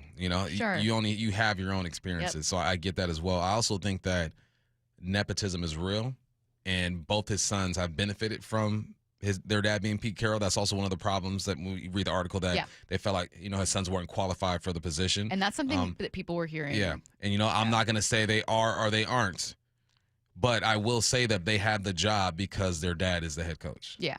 And that's been the case with other coaches. Yeah. There are other. We got one here, Kubiak. Yeah, and I'm not just talking about Nepo babies. Kyle Shanahan is clearly a great play caller, but also the son of a great play caller, former head coach, obviously. You have. You will get opportunities. Yeah, there are people in and around the league whose fathers, I think, was it Sean McVay's grandfather was part of. A front, I don't remember. I'm getting that confused with Brock Purdy. If my son wants to get into broadcasting later on in life, clearly I'm going to be able to help him. So it's not abnormal by any means, but the Raiders have the number 1 pick. All due respect to Tyler Lockett, I think that there is a lot of dysfunction. Did you hear the Rich Eisen conspiracy? What did he say? Go after Signetti, bring Signetti and Mendoza over here, or over to Vegas. Ooh, Spicy, I don't know if Signetti. I don't think he's leaving. Yeah, I think with what he's been able to do there. It's still a fun little conspiracy. Oh, I really like him too. Yeah, I don't know how the Raiders fix this. There's a quote in here saying, who would want the Raiders job? This is the agent of a current player. Who would want the Raiders job? The coach who takes the Raiders job is the coach who takes any job. They know as soon as we have a string of losses, which we will likely have, they'll be calling for my head and the owner is going to listen. I don't know how the Raiders get fixed. Tom, you got to do some magic, baby. I guess.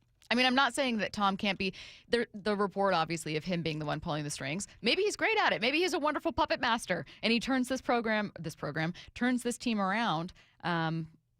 But an article points to a lot of dysfunction in an organization we all assumed was dysfunctional. Interesting read up on ESPN right now. Next up, Kraken play-by-play man John Forsland was tasked, this is great, was tasked with doing an ad read during last night's game. Like all broadcasters before and after him, he was not thrilled with the length of it. The Kraken with a 3-goal lead, and by scoring the 5 goals tonight, this means all fans get 32% off Alaska Airline flights to anywhere in California that Alaska flies.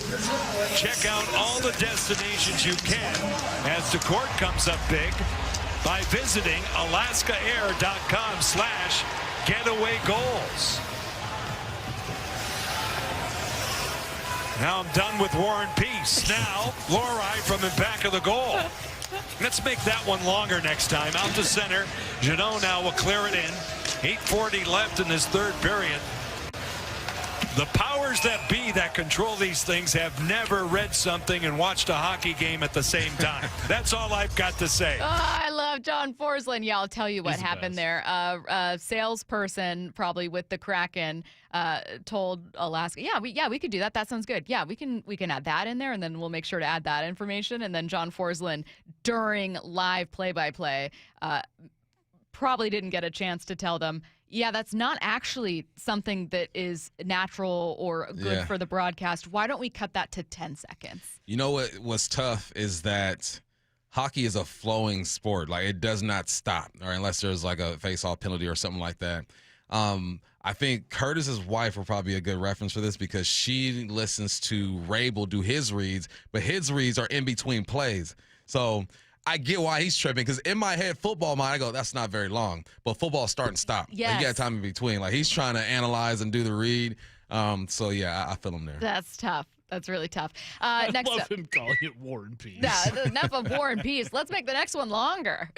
Did Ole Miss quarterback Joe Judge offer up the quote of the year in college football? This one is also tough. Curtis is already laughing.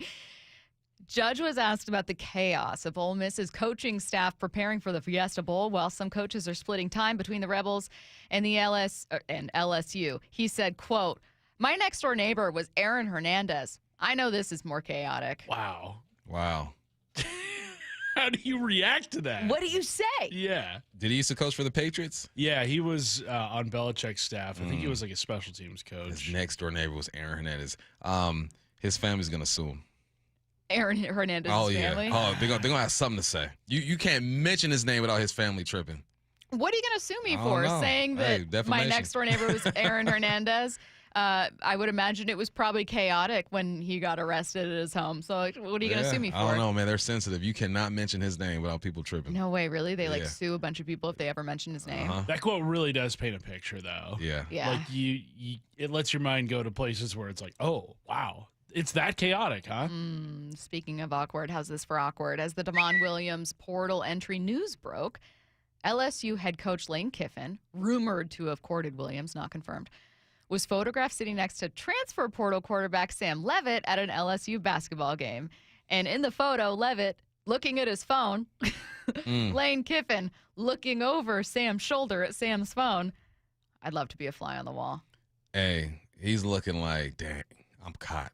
He's trying to talk to two women at one time, right? And the other girl just texted the other girl and was like, "Oh, are you that girl?" And she's like, "Yep, it's me." What's he going to do? Lane, you got caught up. But either way, he'll be fine. Yeah, he'll be okay. He'll get his quarterback. He'll be good. The scandal surrounding Damon Williams, speaking of breaking his contract with Washington, could signal more changes for college football. It also means another big possibility could be introduced, and this one may not sit well with athletes. That's next. 2025.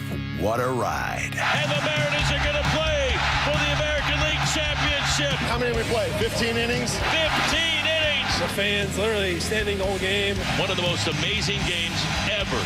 2026. You have some big shoes to fill. Yeah, I mean, anything can happen. That's the thing. A good indication of what happens next. This feels like a beginning. This is where you hear it happen. Happy New Year from Seattle Sports. Stacy here to tell you that I've had a horrible experience buying and selling a car, so I know a good one when I see it, and that's why I want to tell you about Wayscar Ford in Auburn. These are real people, Mark and Chris and Way himself. Wayscarf is real. I know them, and you will too, and they want you to have a hassle-free, no-pressure experience when you're looking to sell your car or buy a new one. And let me tell you what, trusting the people you're working with is massive. It matters. Again, I sold my car years ago to a place that totally ripped me off, and I wish I would have known about Wayscar Ford's vehicle profit sharing program. Here's how it works. You bring in your car that you're looking to sell. They'll give you a true evaluation, and if you accept their offer, they'll pay you the same day. The whole thing takes about 15 minutes. Then, once they resell the car, they'll split any profit they make with you 50-50. The program is a win-win for everyone. They get to save money on auction fees and travel expenses and things like that, and then you get to avoid scams and hassle. Plus, you can upgrade to a new model from their vast inventory like I did. They've just surpassed sharing over $1 million with people who have sold them their cars. Find out how you can do it too at wayscarford.com. Here's what you can look forward to when you get your windows replaced. The whole house being way warmer and a lot quieter. Dave Wyman here, and when we had finally had it with our old windows with broken seals, we called Harley Exteriors. They were incredibly friendly, professional, and absolutely knew their stuff. Harley Exteriors windows are a massive upgrade. They keep heat in and noise out. Plus, they're truly gorgeous windows. I said, you guys must use a different type of glass, and sure enough, it's their Olympic series, which is manufactured here in the Pacific Northwest and exclusive to Harley Exteriors. Harley Exteriors has a special offer for Seattle sports fans. Buy one window and get the second 40% off. No payments or interest until 2027, and take an additional $200 off your project. Call 833-HARLEY or go to harleyexteriors.com. Schedule your free consultation today. That's harleyexteriors.com. Want to make 2026 your year of adventure? Book that trip and learn a new language with Babbel.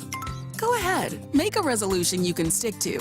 Now is the time. Babbel's New Year sale is here. Unlock all of the languages on Babbel with the lifetime subscription for 65% off. Just go to Babbel.com and start today. Babbel teaches you relevant words and phrases, so you can start speaking with confidence in as little as 3 weeks. And because Babbel's bite-sized lessons fit easily into your daily routine and are easy to remember, you'll be talking like a local in time for takeoff.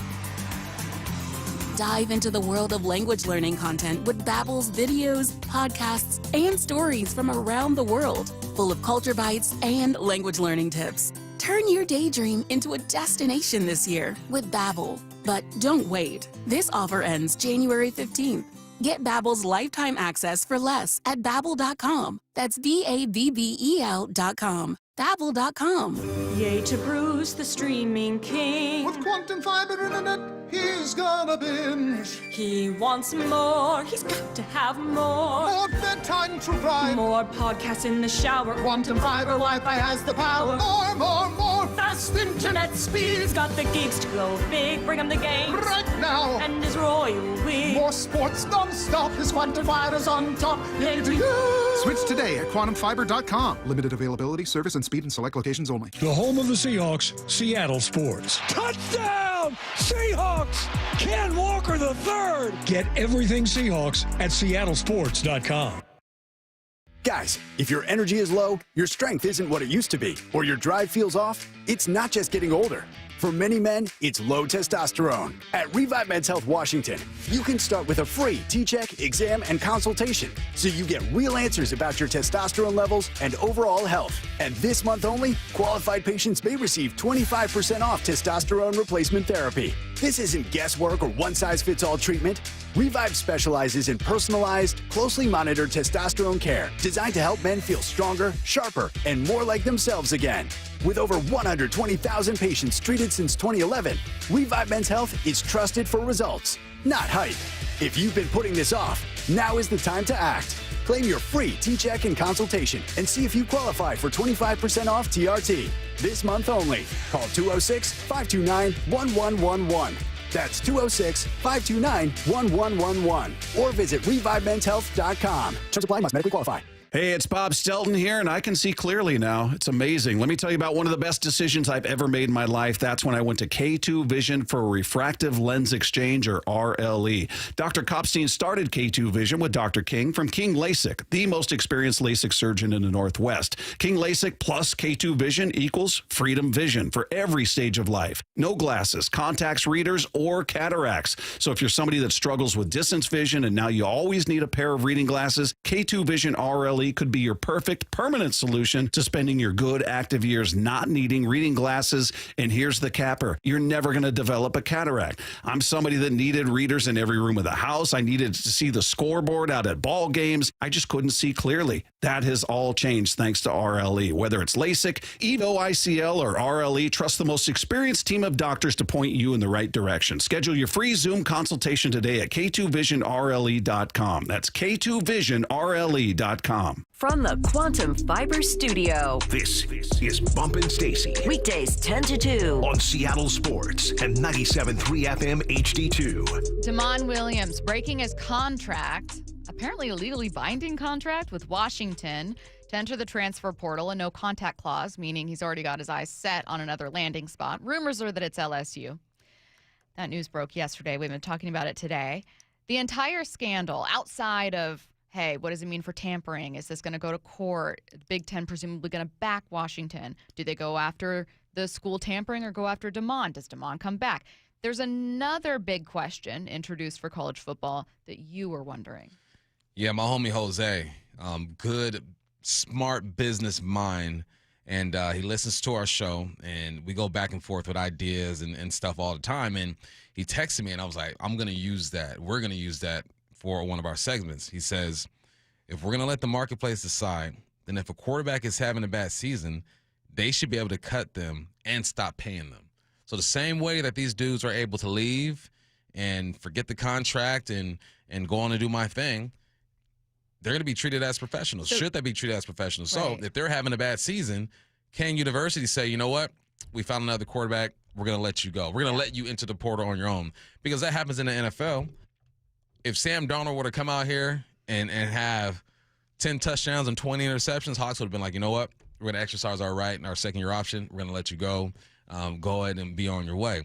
It feels like this is where college is going. Curtis and I were talking before the show. Was like, should they even go to school anymore? Like, you're here to play football. Yeah, you're here to bring revenue to the school. Well, and by the way, pause, because that's how it's been for years and years and years and years, and it's the reason that athletes being able to get money from NIL deals, I think, sat well with a lot of people who felt like these aren't students getting a scholarship and a free education. These are guys that are limited in the majors that they can pursue because their entire life is dedicated to football, and that's it's a business agreement. I said it once, I'll say it again. I didn't go to Washington State to go to school. No one does. I was forced to go to school to play football. Yeah. You know, like, and this is the reality of this situation. This is the minor leagues for the NFL. It's been the factory. It's been the minor league for the NFL, except it was free labor. And some people will say, well, you're getting an education. Yes, okay, you're getting an education, but you're doing it at what cost? You're sacrificing your body. Your schedules are a lot different than the average student. Yeah. At that same time, you're not allowed to work in the summer. I was poor as heck in the summer. I didn't get no scholarly money in the summer. Yeah. And I stay in Pullman to train or whatnot. I'm living off $200 a month. I'm struggling, okay? So I think that with this situation, and again, we're waiting to see exactly what comes of this, but with this situation, it opens up all these other possibilities. Should they even have to go to school? And I know I'm going to make y'all mad. Some of y'all academic people on this text line are going to get mad at this, but DeMond did not choose UW because it's a great research university. No, and I think people in general, I shouldn't say people as in a whole group. There are some people who still look at it as, well, I had to pay student loans, and you're so lucky you got a scholarship. That's actually how you get paid, which probably felt like the reality of college sports many, many, many years ago, where it's like, yeah, how fortunate, how awesome. Mm-hmm. That's just not the reality of college sports, especially men's basketball and football. That's not the reality of what they are as moneymakers, as an industry, with TV deals in conferences that get so much money, with head coaches that are paid so much money. And because of that, and in its borderline violation of antitrust laws, they allowed athletes to own their names, images, and likeness. To me, Bump, it feels, I agree with you. I think it's a really interesting proposal from Mose. I really like the introduction of, well, why not just make the whole thing like free market? Mm-hmm. Like, why not treat it like a company? One of the things to me that is like an identity crisis with college football is that it's straddling the fence between what it was and what it feels like it needs to be. Bruce Feldman, on with us, said the issue's a lack of oversight. The issue's a lack of leadership. Mm-hmm. I think both those things are probably related. Eventually, the NCAA needs better leadership, and that leadership needs to decide which side of the fence they want to stand on. But the fence has holes in it everywhere. You know what I mean? Because now I'm listening to you. I'm thinking about what the homie said. And right now it's a one-way street. It's, okay, I don't like it here. I'm going to leave, and I'm going to pocket this money that I already made.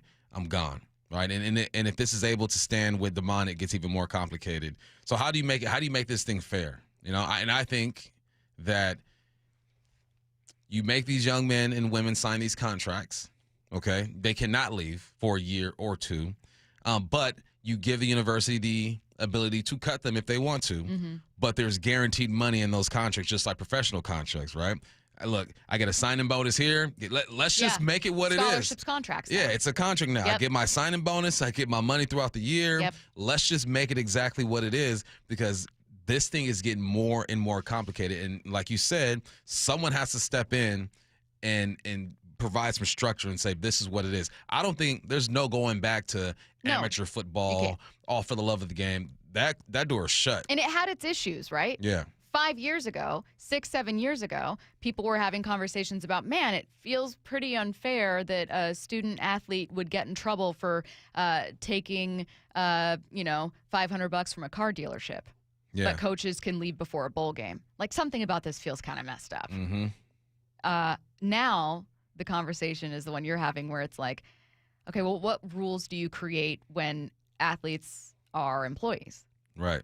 It's and someone had to be that guy in any situation in our world's history. Someone had to be that first person to kind of test it and see what's going to happen. We all got all these so-and-so versus so-and-so cases that we've referenced when you go to court or whatnot. It's going to be DeMond versus University of Washington. We're going to reference this, I think, in a few years. Someone had to do it. Yep, or it's going to be Washington versus LSU. It's going to be, Big Ten versus LSU or SEC, whatever it is. It's going to be through the court system, and it's going to be, I think, seeking damages from a school for a lot of money. Yeah. But yeah, I think that's a really interesting proposal. I think what Jose's really onto here also is that it needs to be a two-way relationship. Exactly. It needs to be. That's the only way that it even feels somewhat fair, is if both have the ability to cut ties if you don't like the situation. Getting back to the Seahawks with ESPN's Brady Henderson. He's going to join us at noon. Also, we're going to take a look around the NFL, preview some of the games this weekend. There is also obviously what I need to know at the very end of the show, but I'm taking those questions all day. 866-979-3776. Seahawks with Brady next. And so we are set.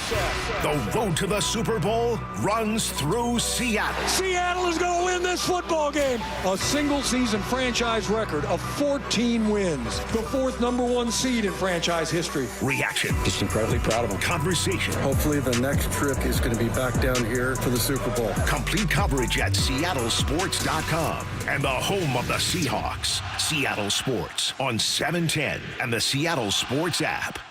How about a simple New Year's resolution, one that even I was able to achieve? Reverse the clock on hair loss with Advanced Hair's simple one-day FUE treatment. You'll feel more confident and more youthful when you witness your own natural hair growing into those places that have been balding or thinning for years. I'm surprised and relieved every time I look in the mirror. You need to know what that feels like. From Advanced Hair's breakthrough technology to their highly experienced team, there is no one I would trust more than Advanced Hair Restoration. I experienced their exceptional standard of care firsthand. Your comfort and your results are the top priority of the entire Advanced Hair team. Celebrate this new year with a fuller head of hair and get a free consultation, $250 off, and 250 free hair grafts. Call 425-449-8185. That's 425-449-8185. Discover what meeting your resolutions could look like with the before and after pictures at advancedhair.com. Seattle's rainy season is here. Don't wait to replace your roof. Schedule your free estimate at 3treeroofing.com and get $500 off your roofing project. Our expert team creates a custom plan for your home, ensuring a smooth, worry-free installation even in the winter months. With material prices low and lead time short, now is the best time to act. Stop throwing money at costly repairs. Protect your home this winter with a new roof from your neighbors at 3 Tree Roofing. Visit 3treeroofing.com today to secure your $500 discount. 3 Tree Roofing, your Puget Sound roofing experts. For over 50 years, Bucky's Complete Auto Repair has been the one locals trust for honest pricing, expert service, and guaranteed repairs. This dedication has earned them a Carfax Preferred designation. At Bucky's, every customer gets detailed Carfax updates, timely service reminders, and a full service history, all at your fingertips. With 16 family-owned locations, no appointment needed, and easy financing, Bucky's makes auto care simple. Visit Bucky's.com today and drive with confidence. Bucky's.com. Do you get sinus infections, congestion, sinus pressure and pain, sinus headaches? You've gone to the doctor. You visit urgent care over and over again. And it's always the same thing, right? Oh, I know. Let's try antibiotics and some nasal sprays. But they just keep coming back. You may suffer with chronic sinus infections. The good news? Relief is possible. How? A minimally invasive procedure called the Sinusoft procedure, available only at the Modern Nose Clinic. Imagine a procedure so delicate there are no narcotics. Less cutting means less bleeding, so no packing, and no operating room. The Sinusoft procedure is designed for the clinic. If you suffer with chronic sinus infections, facial pain, pressure, and congestion, find out if the Sinusoft procedure, available only at the Modern Nose Clinic, is the solution for you. Call and set an appointment today. 206-388-2770. 206-388-2770. That's 206-388-2770. Wesley Financial Group is not a law firm. I'm Chuck McDowell, founder of Wesley Financial Group. Did you buy a timeshare because they told you it was a great investment? That's a lie. Most timeshares can be bought online for $1. To find out what your timeshare is worth and to cancel it, call us today and we'll send you our timeshare exit kit free with all your options for cancellation. Call Wesley for your free exit info guide. 800-771-1300. That's 800-771-1300. Amy Cox did something smart. She saved hundreds on auto insurance switching to Progressive. And with that money, she decided to treat herself to an anti-aging red light mask. Will she look like a horror movie villain every night? Yes. Will her boyfriend Kevin be scarred for life? That's certainly a risk. But it's Amy's savings, and if she's willing to risk her relationship for smooth, wrinkle-free skin, well, bye-bye, Kevin. Switch and see if you could save with Progressive and treat yourself. Progressive Casualty Insurance Company and Affiliates. Breast cancer is a tough battle for anyone to fight. But when you can't work, care for your kids, or even put food on the table, that diagnosis can be devastating. I'm Dr. Suzette Miranda, a plastic surgeon who is proud to support Northwest Hope and Healing. Our mission is to provide a lifeline for breast and gynecologic cancer patients. We cover essentials like food, utilities, and childcare, so patients can focus on healing. For more than 25 years, Northwest Hope and Healing has distributed over $3 million to thousands of local cancer patients, and you can help make a difference in our community. Join us on Saturday, January 31st for Cork, Fork, and Support, an afternoon of fine wine, gourmet cuisine, and inspiration at Mary Hill Winery in the heart of Woodinville wine country. Get your tickets now for Cork, Fork, and Support on January 31st. Go to nwhopeandhealing.org to learn more. That's nwhopeandhealing.org. Let's go! This is Seattle Sports. Streaming through the Seattle Sports app. KIRO AM Seattle. KIRO FM HD2 Tacoma. Home of the Seahawks, Mariners, and everything Seattle sports. Seattle Sports Snapshot. Big news out of Baltimore yesterday. The Ravens have parted ways with John Harbaugh, who was head coach of the franchise for 18 years. This after Baltimore was eliminated from the playoffs with a missed field goal against the Steelers. And now the Ravens are looking for a new head coach for the first time since 2008. Snapshot brought to you by Miller Lite. When it's game time, it's Miller time. From the Quantum Fiber Studio, this is Bump and Stacy on Seattle Sports. Streaming through the Seattle Sports app and at seattlesports.com. Now, here are your hosts, Michael Bumpus and Stacy Ross. Here we go now. ESPN's Brady Henderson joining us now on the Emerald Queen Casino Sportsbook Hotline. And Brady, we get a nice relaxing weekend of watching wild card matchups. A couple possibilities here for Seattle. Is there one that you feel especially favors an easier divisional round for the Seahawks? I would say, yeah, probably Green Bay, just with kind of some of their limitations on offense and, missing one of their top receivers in the tight end and, Jordan Love being kind of banged up. I think that might be the most favorable one, and I frankly don't think it's all that far-fetched for the Packers to go into Soldier Field and beat the Bears. I think they may have even been favored, or maybe still are favored in that game. Yeah. So I think that's a very realistic first-round possibility for the Seahawks. After seeing them, kind of put it on the 49ers pretty good and really tamp down the NFL's hottest offense, I would not worry about their chances of beating that team with their depleted defense. The one matchup that would get really interesting is if it ends up being the Rams in the first round. I kind of think that would be more of a championship game matchup. But my guess is that I think Green Bay is going to win that game, and I think it's going to be the Seahawks and Packers at Lumen Field in the divisional round.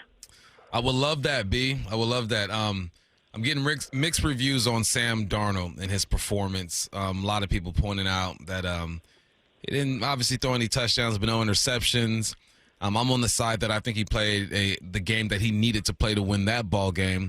Where do you assess his game today? How do you feel about his performance? Well, I completely agree with you about the game that he played. And, Mike McDonald talks about games kind of declaring themselves. And the way the game declares itself, that determines what kind of performance you need your quarterback to play. And this was not, Tampa Bay in Week 5 or whatever it was, where it was clear that their defense wasn't going to stop the Bucs and they needed their quarterback to win a shootout. This was the complete opposite of that, where your defense and run game were so good that all you needed to do was not make a killer mistake, and you need to make like 3 big plays. That's kind of like the game it was for the quarterback. And he certainly missed that throw on the opening drive, had Zach Charbonnet in the flat. I kind of wonder if his mindset was he didn't really know kind of how hard that flat defender was breaking on the ball. And if you're wrong on that throw, that's a pick 6. Depending on, what kind of angle the flat defender has there. So I'm guessing that it's not like he didn't see Charbonnet open. It's that he just didn't know, he didn't trust that defender wasn't going to make a really hard break on the ball. That was really the only kind of mistake that he made. And certainly it was a mistake to take a sack there when, you're thinking, okay, that's an easy throwaway out of the back of the end zone. But beyond that, I really didn't see any real mistakes from him. He made some big time third down throws. Made plays with his legs, which I think is something that the Seahawks probably want to see a little bit more of. Like, if he can give them a first down or 2 with his legs. And I think they made this point on the broadcast that, he is more athletic than I think some people realize, just because you don't see him.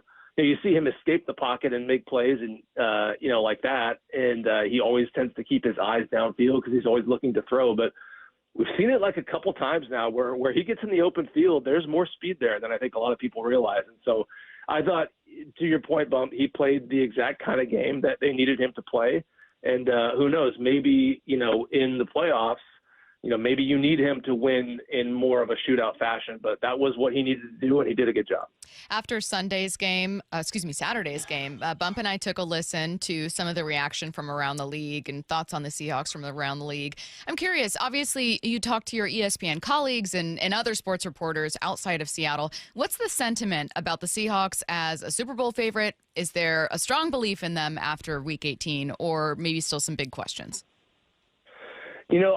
That's a good question. I don't know. When I question my peers, it's usually when we talk, I'm usually kind of picking their brains for their thoughts on the team they cover, just so I can be as prepared as I can going into a game. So, I just think if you look at whatever power rankings you want to look at, most of them have the Seahawks at the top spot. I believe they are the betting favorite to win the Super Bowl. I think it's them and Denver, if I'm not mistaken. And so it makes sense. And, when you have a defense that is as good as theirs is, you're going to be in every single game. And now you're talking about pairing that defense with the home field advantage. And, for all the questions about, can Sam Darnold win the big game? Can he deliver? Can he deliver like a Super Bowl caliber performance? I think maybe we have overstated what that kind of performance would need to be when you really think about it. Like, he may not have to throw for 300 yards and 3 touchdowns because that defense, special teams, and now the run game appear to be good enough to where you just gotta you don't have to be the hero. Just make a few plays and don't turn the ball over. And so that's kind of where I'm at with Sam Darnold and really with this defense, because I just think their defense is going to keep them in every single game. Like when you do it against that 49ers offense, which was the hottest offense in the NFL. The only other matchup that I think would maybe give them trouble is another one with the Rams, because we've seen, how good Sean McVay's offense is and how well Matthew Stafford is playing, and now they're going to get Devontae Adams back for the playoffs. But beyond that, I don't know if there's another offense in the league right now that would really give that defense a whole lot of trouble. Yeah, I agree with you, B. We were talking about yesterday how, when the 2005 team went to the Super Bowl, Matt Hasselbeck was not asked to win ball games. It was that run game, right? And then we talked about in 2013, Russell Wilson wasn't asked to win that championship. It was really that defense. And then hopefully that's the formula here. But I love that the run game has gotten going. And, I have a bunch of Niners fans as friends. I'm from Cali, so, they talk to me all the time, B. And they're like, oh, well, we were missing guys and we were out and all that. I go, yeah, you were. But you were still number 6, I believe, against the run. And the Hawks were able to put up 150 on you. What did you like about the run game? Yeah, that was, in and of itself, I think if it was just that game, I would say, okay, that's a beat-up 49ers defense that, no Fred Warner, no Nick Bosa, first-round pick is gone. They lost their another inside linebacker in that game. So I would tell you that was not enough. That would not be enough on its own for me to really think that this run game was finally coming alive, but it's 3 weeks in a row now, 100 and whatever it was, 60-plus yards against a good, legitimately good Rams defense a couple weeks ago. They did it again against Carolina the week before that, or the week after that Rams game. And so this is 3 weeks now where you can tell that they are putting it together. And I'm not really sure the reason for that, other than Mike Macdonald has said that they have really just stuck to their process, and it's finally clicking. And there's whatever theories you want to throw out there for why it's finally happening right now. Like it really does appear to be a part of their offense that is coming around. And it did kind of seem like, okay, you fired Ryan Grubb and you hired Clint Kubiak. Like, there was a lot of reasons for that, but I think the main one was getting the run game going. No offense was more committed to the run than them. It's a proven system that, for years has been yielding really good results in the run game, and they stuck to it. So it kind of did seem like only a matter of time before they got that part of their offense going. And it appears to be happening just in time for the playoffs. It's far too early for any real injury updates from Mike Macdonald. In fact, I'm sure you won't get any of those until next week. But that being said, are there names that you're curious about in terms of availability for the divisional round? Yeah, unless there was any other, injuries that popped up during that 49ers game that we don't know about. I mean, I think Macdonald has said that they're going to get Cross back. The newly extended Charles Cross, by the way, and that they're going to get Kobe Bryant back. And it sounded like those guys would have been back this week had they played, had they had to go on the road in the wild card round. So it does sound like both of those guys are for sure going to be back for the divisional round. And then beyond that, it's just a matter of, did anybody else kind of get nicked up in that 49ers game? I suppose, they do have some guys they could bring off of IR. It's not going to be Torrey Horton. But maybe Chaz Surratt for special teams and inside linebacker depth. So, we're not going to get an injury report, or probably not going to get any injury updates this week. But that is one guy. Surratt is maybe one guy I would keep an eye on for next week. Kobe Bryant coming back. I'm excited to see what this defense look like. I think Okada has done a great job filling in. How does this defense change, if at all, once Kobe suits up? Man, I don't know. You really got to tip your cap to the way Ty Okada has played in his absence. And he's played so well that it really does make me start to wonder about what happens now with Kobe Bryant in the last year of his deal. As I've reported, they tried to get that deal done I think it was going into training camp this past summer, and the two sides were just too far apart for talks to really continue in a meaningful way. And so I am now curious to see what Ty Okada's emergence does for that, because if Kobe Bryant still wants to get paid, easily north of $10 million per year, well, I think the Seahawks have a much cheaper alternative in the form of Ty Okada, who, would still be under club control for a few more years. It wouldn't cost them anything close to that. So, but that just speaks to how well he has played. I still think Kobe Bryant is a better player than him. But I don't think the drop-off is all that significant. And I think Ty Okada has played well enough to where, kind of like what they've been doing with Rick Wallen is still working him in there. I think I wouldn't be surprised if they found a way to get Okada on the field and maybe some 4 safety packages. I just think he's played too well to be left off the field whenever Kobe Bryant does come back. Outside of Kobe and presumably Charles Cross, do you know if they talked with anyone else or tried to approach anyone else from that class with a deal? We're obviously going to be watching a couple of these names as we enter the offseason. Yeah, I not to my knowledge. No, I really don't think it happened with they re-signed Abe Lucas over the summer. I think they had been having some talks with Cross for a little bit, for at least a few weeks before they got this deal done. But beyond that, I think they were kind of in wait-and-see mode on some of those other guys. And obviously Kobe Bryant was, they did try to get that deal done going into last training camp. So I think, with guys like Mafe and Ken Walker III and Rick Wallen, I think they were more so in, kind of a wait-and-see mode and, see how this season plays out, knowing that, you're not going to be able to pay all those guys. When you talk about Cross, they knew they were going to pay Cross, and they're going to try to get deals done this offseason with Devin Witherspoon and Jackson Smith-Njigba. And those are going to be probably for more money than what they just gave Cross. And so I think, and now they got to pay Rashid Shaheed as well, who's going to be making pretty good wide receiver 2 money, especially when you consider the special teams value. So they're frankly just not going to be able to pay all of those guys, and they're going to have to make some tough decisions. But, I think that, Rick Woolen is going to be a fascinating decision. I still wonder if he's a guy who, just with all the other guys they have to pay, and especially with how well he's playing now, I think he might end up pricing himself out of Seattle. That was going to be my question about Reek, man, because he's had a bounce-back season, had a good game last week. What do you make of his season, man? Because, we've been talking about him in the media and questioning how he fits this defense, but they clearly want him on the field. What do you make of his bounce-back season? Yeah, it really has been a bounce back. And, when you think back to that first 49ers game, Mike McDonald, remember, he did not commit to Woolen remaining in the starting lineup after that because of some of those, really it was 2 bad plays that he had towards the end of that game on the decisive 49ers drive. And, it wasn't just those 2 plays. I think that was kind of the cumulative effect of maybe some moments in big moments where he just wasn't locked in. I think back to the Vikings game the year before, the game-winning Sam Darnold to Justin Jefferson touchdown pass. But he's really turned it around, and you don't see those lapses in coverage where he's just not locked in. And now you're seeing Rick Woolen becoming a kind of a physical tackler, which was another thing that really I think was a part of his game where they wanted him to take the next step at. And you see him just throw down. What was it, Juwan Jennings?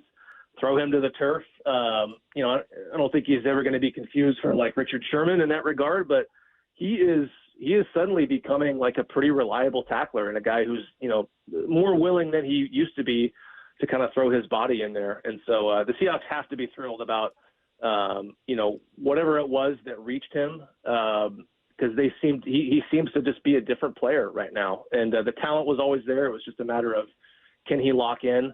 And it sounds like he's doing that. Again, you got so many other guys to pay, and with his talent and a Pro Bowl on his resume, I still think he's going to end up being too expensive for them. It wouldn't shock me if he gets a deal for $15, maybe even $20 million per year. And if that's the case with the other guys to pay, I have a hard time seeing them extend him. But one way or another, he's going to get a nice payday in free agency. Mike Vrabel.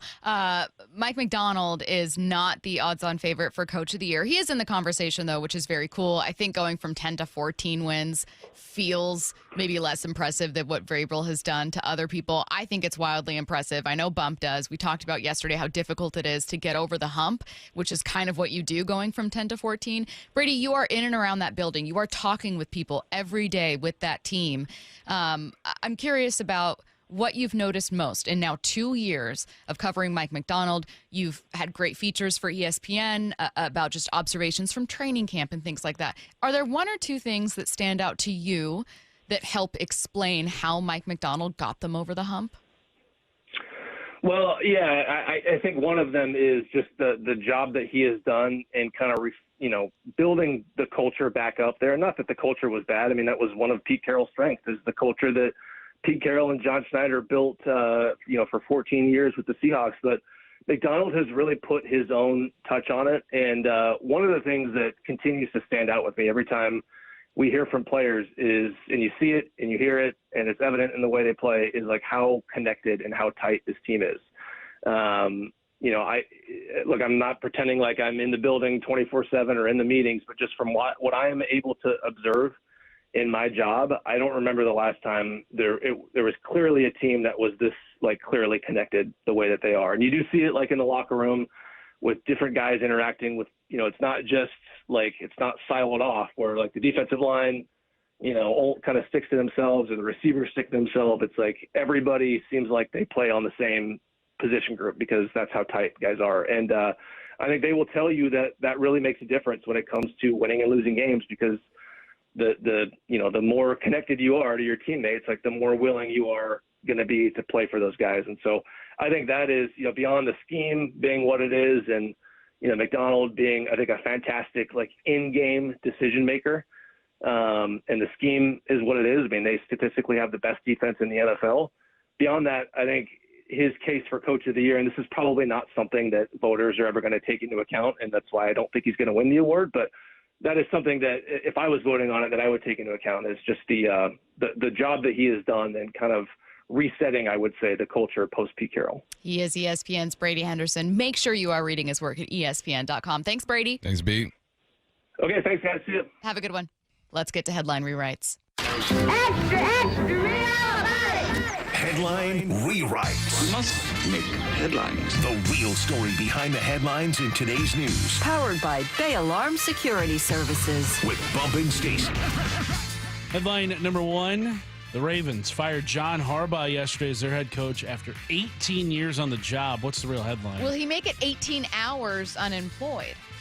If he want to work in an hour, he'll work in an hour. I mean, you served 18 seasons over there with your squad, winning percentage of 61%. You won a Super Bowl, 13-11 in the playoffs. It's all about structure. Like, he knows what winning looks like.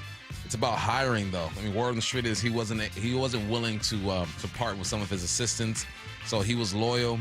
It's unfortunate that a missed field goal kind of decided the fate of Harbaugh. If they make that field goal, we might be talking about Mike Tomlin being fired. But this is the NFL, man. He was the longest tenure coach in the league, him and Tomlin. And they're not wrong for doing it. They're not right for doing it. It's just, got to switch it up sometimes. Headline rewrites. Headline number 2, the Browns have requested an interview with Seahawks defensive coordinator Adam Dirty, and the Giants, Raiders, and Cardinals have requested interviews with Clint Kubiak. What's the real headline? The downside of being a defensive head coach, losing your offensive play caller every time you win big. Yeah, man, Kubiak had an offense with the Saints that was hot last year to start. Then, guys get banged up. You start to lose some ball games, but you see what he's doing. Then he comes over here and proves that it's no fluke. He has Sam Darnold playing some decent football, the run game going. And it's a style of football that I think is going to spread, already spreading across the NFL. That packing in, that Shanahan, that McVay type of offense. And he deserves it. I mean, he's been preparing for this moment. He's a Kubiak. His dad did this. His brother is involved in football as well. It's unfortunate, but it's not surprising. The 81, it's a bit more surprising. But I understand, because he's a protege of Mike McDonald. You see the way this defense is playing, and people want to implement that over there. Because you imagine if AD gets the head coach job with the Browns, with that defense, and he implements the Mike McDonald defense, goodness gracious, they're already good. Yeah. AD does a great job here, obviously. I'm less worried about it's the same way that people would feel, let's say, with the Rams and Sean McVay when God, I'm blanking on his name. His defensive coordinator that went to become head coach with the Brandon Chargers. Staley. Thank you. Brandon Staley did a phenomenal job. That was a great defense. I believe that was the one that went on to win a Super Bowl, brought Leonard Floyd over. Everything was great. When he moved on, I'm sure people were like, oh, bummer. But the team's still Sean McVay's scheme. The team is still, like, that's the secret sauce. Mm-hmm. The secret sauce to the Seahawks is the defense. Like, that's definitely how they're winning, and it's part of their identity. But quarterback's the most important position on the field. So it is different for a defensive play caller. I think that on the one hand, they're so underrated as for their brilliance and for their impact, because we just tend to prefer offensive play callers and see them as, the brains behind the operation. But there is a disadvantage they have that those guys don't, which is you don't have that one-on-one relationship with your quarterback, but you're not responsible for that side of the ball in terms of regular play calling. Headline rewrites. Headline number 3, the Kraken are a wagon again. They've won 8 of their last 9 after blowing out the Bruins 7-4 on Tuesday. What's the real headline? If they're a wagon, I'm on it. Yeah, I'm on it too. They've beat some good teams statistically. Record-wise, they're not great. The Ducks, the Kings, Calgary's not that great, but most importantly, their young talent is starting to get going. With the number 8 pick in 2024, had 2 goals last night. Their goaltending has been decent all year. So, it takes some time, and maybe Coach Lambert is starting to figure it out over there, and the guys are starting to buy in. So, I'm on the wagon too. Such a weird team, because everyone we've talked to who is like a hockey expert, has been watching them closely, is like, look, they need more pieces. Like, even if you start building up a good culture, or because last year there was like some quit vibes. Even if you start building up a culture and finding some leaders, like, ultimately you need a better team. You need more scoring. You need better personnel. And that just takes time. Like, being an expansion team is usually his disadvantage, and it usually takes a while. Ignore Vegas, who's kind of an anomaly. But then when they start going on a streak, you go, well, maybe they're tapping into something. Yeah. But no, it's really weird when you know that a streak of winning is not indicative of a team that's going to like go win a Stanley Cup this year. Nah, especially when you play this many games, right? You're going to have streaks like this, just like you're going to have streaks where you're losing. Until you have a complete roster of guys who can win night in and night out, it's going to be up and downs like this. But I'm riding it up, and I hope I'm wrong. I hope they figure something out. One thing I did not include in my snapshot, but a texter pointed out, thank you, from Adam Schefter, and then confirmed obviously by team reporter John Boyle. Tight end Elijah Arroyo has been designated to return to practice. That's ahead of the team's practice today. So that's great news for a team that is actually getting healthier as they get into the postseason. Kobe Bryant, Charles Cross, Elijah Arroyo, all great news and great returns when it comes to the Seahawks. Get your questions in for What I Need to Know. Coming your way in a little over an hour. 866-979-3776. Taking a look around the NFL next. 2025. What a ride. The Seahawks win 38-37. It's Sauber with the 2-point conversion catch. Holy cow. So glad we can get done at home in front of the 12s. 2026, you have some big shoes to fill, and we can't wait. The road to the Super Bowl runs through Lumen Field in Seattle. This is where you hear it happen. We've won so many different ways all year. Happy New Year from Seattle Sports. Did you know in Washington State, you can see a physical therapist without a referral from your doctor? That's right. Thanks to Direct Access, you can skip the wait and get the care you need right away. Shannon O'Kelly, how has Direct Access changed the game? Direct Access for us, Brock, is a game changer. Why? Is because there is so much research and data out there that says if you get in early when you have a musculoskeletal problem or an injury, the earlier you get in and we can start care, the better outcomes and the decreased downstream cost, okay? So it's so important. Our providers are all doctors of physical therapy. They're all trained to identify situations and problems.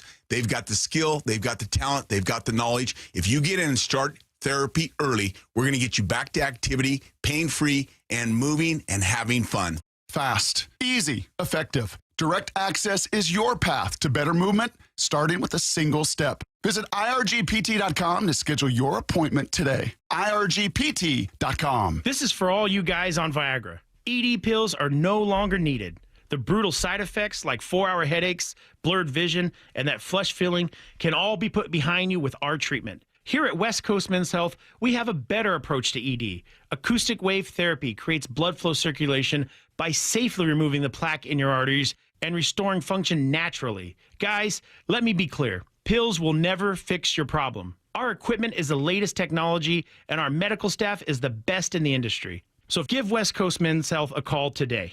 Speak with our clinic manager. Ask him any question you like, how it works, the science behind it, and even the cost. If you suffer from ED or Peyronie's disease, give West Coast Men's Health a call today. It's not just about better health. It's about a better life. With clinics in Redmond and Tacoma, call 206-519-6541. That's 206-519-6541. Online at westcoastmenshealth.com. Stacy here. Sell your car to Wayscar Ford, and when they resell it, they share half their profit with you. That's right. Sell your car to Wayscar Ford, Isuzu, and Auburn. They'll pay you today for your car, and once they resell it, they'll share half their profit with you. WayscarFord.com. Dan owed an unbelievable amount of money to the IRS. I got behind on my taxes. It's a horrible feeling. He was in denial. And when I got those letters from the IRS, you wanted to act like they didn't exist. Finally, Dan turned to Optima Tax Relief, the leading tax resolution firm. A-plus rated by the Better Business Bureau, they've resolved over $1 billion for their clients. Optima got me a settlement with the IRS. These people are really people-friendly. It was every bit of a new lease on life for me. The fast action and the great results made Dan's head spin. I felt like I was in a dream, but it's real, and I have paperwork to prove it. They got the job done, and life is good. For tax help you can trust, call Optima now for a free consultation. If you're worried about what's going to happen with the IRS, stop worrying. Make the call now. Call 800-343-6460. 800-343-6460. 800-343-6460. Optima Tax Relief. Testimonial from an actual client. Some restrictions apply. For complete details, please visit OptimaTaxRelief.com.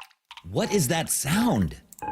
Ugh, that sounds like a plumbing sound. Luckily, there's a company that fixes all the plumbing sounds across Puget Sound. That's All Sound Plumbing. Puget Sound's plumbing experts. Have a sound? Visit allsoundplumbing.com. Want more Seahawks content? Join me, G. Scott, on The Reset. New episodes of the podcast every Monday and Thursday on YouTube or on the Seattle Sports app. Eric Johnson here. I spent the past 30 years working to help make our community better informed, better protected when it comes to consumer issues, and better equipped to take on whatever life throws at us. That's why I love the free Washington Accident book series from Davis Law Group.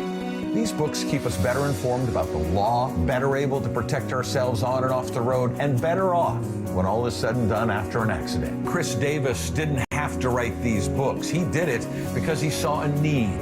People who were in accidents or other legal situations didn't know what to do, what pictures to take, documents to request. Only a tiny fraction of the people who get these 3 books will ever become clients of Davis Law Group, but that's not the point. Chris wrote them because it was the right thing to do.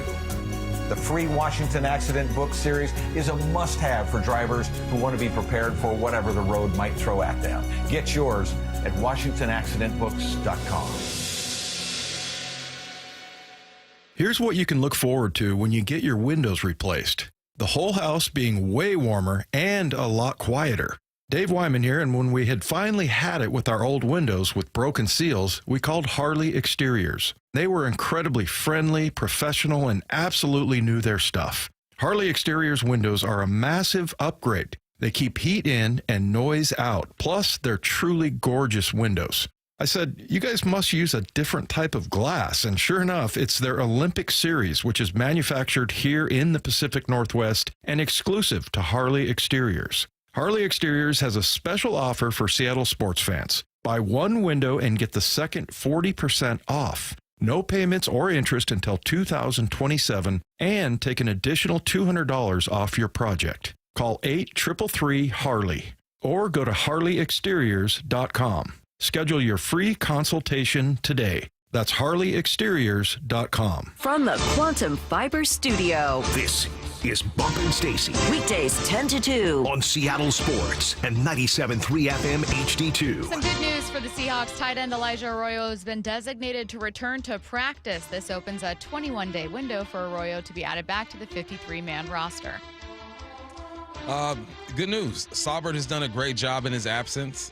A.J. Barner has done a great job in his absence. And we only really had maybe 1 or 2 moments with Arroyo. So I'm happy to have him back. He gives you another target down the field who can be explosive and make some plays. The more, the better. Another team to request an interview with Clint Kubiak, it's the Ravens. That's now 5 teams to request an interview with him, including Baltimore. It's at the Atlanta Falcons, the Giants, the Raiders, and the Cardinals. I told you the Ravens was next, man. It's only natural that they look at Mike McDonald's coaching staff and what he's been doing over here, and they want a piece of that. And good for Clint Kubiak. He's ready for this. I think he will be a head coach next year unless Mike McDonald can whisper sweet nothings in his ear and make him want to be an OC over here again. But if I were Clint Kubiak, I'd be talking about renegotiating my contract, saying, look, you want me to stay? Yeah. I need a couple more M's. I think that maybe it's just because his dad was a head coach, and I'm assuming that that's always been the dream. Like, there are some guys that, like, they're cool staying with certain organizations, maybe being with a certain quarterback, right? Like Bill Belichick was able to hang on to a lot of his assistants and a lot of his coordinators for a long time. Many of them went on to take head coaching jobs, but you typically get a couple seasons because it's like, man, we might win a Super Bowl next year. I'm working with Tom Brady. But I don't know if that's going to be the case with Kubiak. I think I'm with you. My gut's kind of telling me that he's going to take one of these gigs because you don't know if next year Sam Darnold and the offense and your team are going to be a number. It's hard to be a number 1 seed 2 years in a row. It's hard to get back to a Super Bowl, right? Like this, I truly think this could be the year for Seattle, but you're not guaranteed that next year. Nah, nothing is guaranteed. Nothing, especially in the NFL. Next up, ever think we'd see Jason Garrett back on an NFL sideline? The NBC studio analyst and former Cowboys head coach reportedly interviewed for the Titans coaching job. This is the NFL for you. Hey, just be a head coach somewhere and go do TV for a little bit, and people will forget about the shortcomings that you had as a head coach. You'll get another opportunity. Now, I also think that because Garrett was with the Cowboys, right, he gets a pass because we know how crazy it is over there. And maybe he'd be good for young Cam Ward over there. Honestly, I think that the Cam Ward or the Tennessee job is a bit attractive, man, because you already have a franchise quarterback. I think Cam Ward is going to be just fine. You're in a division that's competitive, right? You got the Texans and the Jaguars doing their thing. But no, I think it's a better job than what people think. What team do you think might have the best shot to get John Harbaugh? I'm assuming it's not the Titans, but I think the best job available has the best shot to get him, and to me, that's Atlanta. But I also think that the Giants' job is attractive too, because I think you have a franchise quarterback over there with Jackson Dart. You have some weapons on offense with Neighbors once he gets healthy, Scatterboot once he gets healthy. Defensively, you're okay with that defensive line. It's crazy. It's a more prestigious job, but it's probably one of the tougher situations. Bucs head coach Todd Bowles' seat got a little warmer after Tampa Bay was eliminated from playoff contention. Bowles was asked what he'd tell Bucs fans that are calling for his job. All I can do is coach and be myself. I've earned the chance. I won 3 straight division titles, so that says a lot as far as I'm concerned. But I don't really have a message for fans other than true fans are true fans, and we're going to try to do our best to go out there and win for them.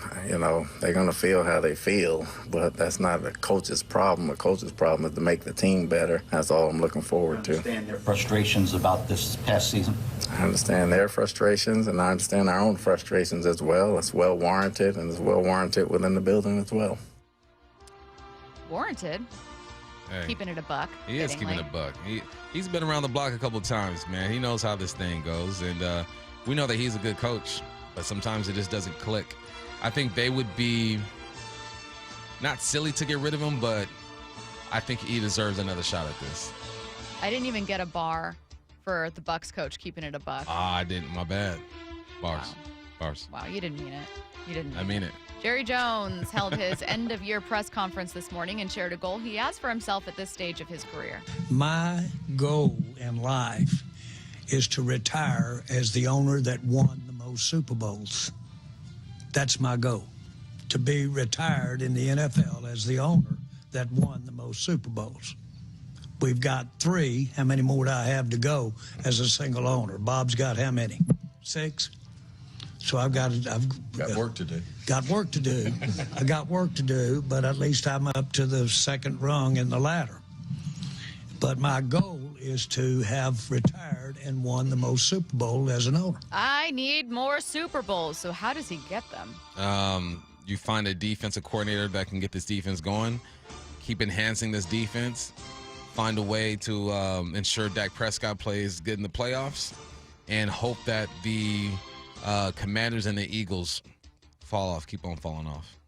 Yeah, I don't know if they're in store for Jerry Jones. I think it takes a while to fix that defense, although we've watched a Seahawks defense go from the worst against the run or the second worst against the run to being one of the best against the run over 2 years. Mm-hmm. That required a lot of personnel changes. It required a different scheme. It took a new head coach, right? It's not just like, we drafted the right guy at number 8 overall and it fixed us.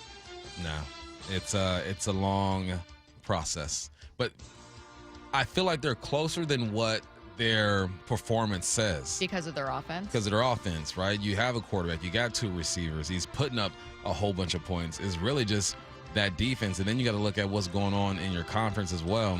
I think New York is going to be better next year. I think with a full year of Jackson Dart, especially during the offseason, being the guy and guys getting healthy.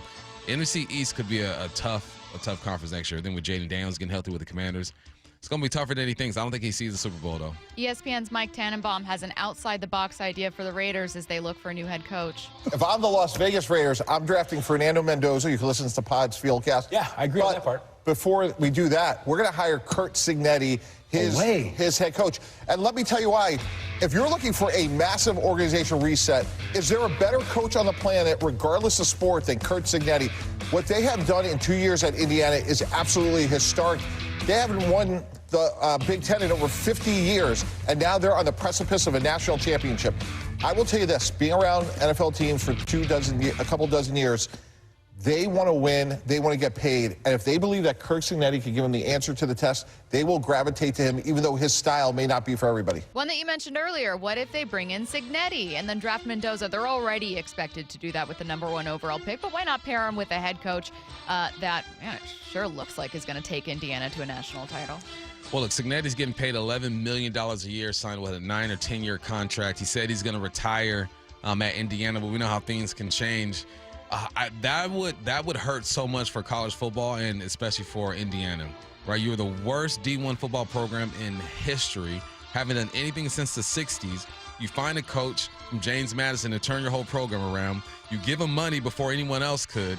In a couple of years, he's gone. If I'm Cignetti, I'm staying in college football because I think he has something special going, and keep recruiting and doing what you're doing. I saw someone, when the Damon Williams news broke, wonder whether it meant that Fish would be going for one of the open NFL jobs. Like, okay, well, we all were wondering whether Fish would go to UCLA or LSU or all these other gigs that were once up in Michigan. But what if it's to leave for the NFL, and that's why Damon is leaving? I don't think that that's it, but do we think that any of these gigs may be filled by college coaches? I mean, who's out there? The only name that's being mentioned right now is Cignetti. I don't think Lanning's going anywhere. Well, and I think Fish might want to, but I don't see Fish as being. I don't see Fish doing anything. DeBoer ain't going. I know teams have wanted Marcus Freeman, but he pulled his name out. Yep, yeah. Freeman's out. I mean, he'd probably be the most attractive one that's left, right? Yeah, I don't think any college coach is going anywhere. Just a day after reporting Matt Ryan was hoping to keep his CBS analyst job, NFL Network's Tom Pelissero reports Ryan would not continue working for the network, and his sole focus would instead be on the Falcons.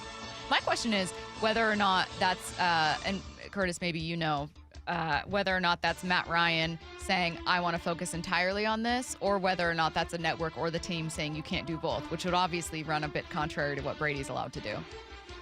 Probably the team. Mm-hmm. I think the network would love to have him. Yeah. I mean, Fox loves having Tom Brady on their broadcast. But we all do. Yeah. I mean, Aikman's working with the Dolphins. Yeah, that's a good point. Yeah, it must be them then. But really interested to see what happens for Ryan there. All right. Bump, earlier in 4-Down territory, you mentioned that you texted a few football players, a few people who'd been in Super Bowl, been through the playoffs, and you said, hey, when you have a bye week, what do you do? Like, what do teams do in the bye week? And what they told you was that, well, because you don't know who you're going to play, you take a lot of time self-scouting. So, coming up next, if the Seahawks are going to take a hard look at themselves before they head into the divisional round of the playoffs, what do we think they see? That's next. And so we are set. The road to the Super Bowl runs through Seattle. Seattle is going to win this football game. A single-season franchise record of 14 wins. The fourth #1 seed in franchise history. Reaction. Just incredibly proud of them. Conversation. Hopefully the next trip is going to be back down here for the Super Bowl. Complete coverage at SeattleSports.com. And the home of the Seahawks. Seattle Sports on 710 and the Seattle Sports app.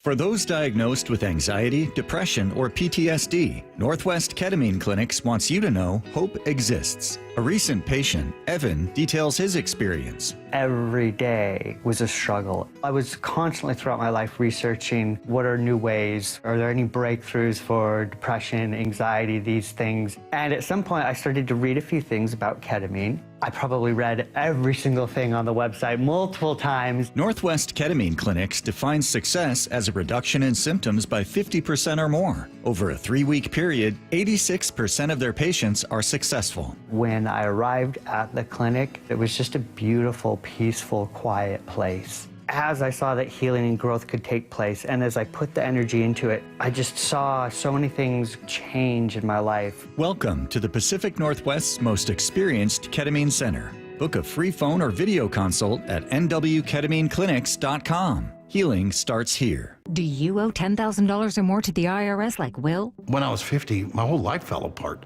I lost my job, I lost my wife, I lost the house, I lost pretty much everything except for my life. When the IRS came calling, I just didn't have it in me. I felt like Wile E. Coyote, just waiting for that IRS anvil to drop. Then Will found Tax Relief Advocates. I heard their advertisement on the radio, I wrote down the number, and I made the call that changed everything. The IRS gave me a bill for $40,000. Tax Relief Advocates got that down to $3,200. I've paid 9 cents on the dollar. Now that's a great deal in anybody's book. If you owe 10 or even hundreds of thousands of dollars to the IRS, don't lose hope. Do what Will did and call TRA for a consultation. But for me, the real win is I got my life back. Visit TRA.com or call 800-488-2578. 800-488-2578. That's 800-488-2578. This is the story of the one.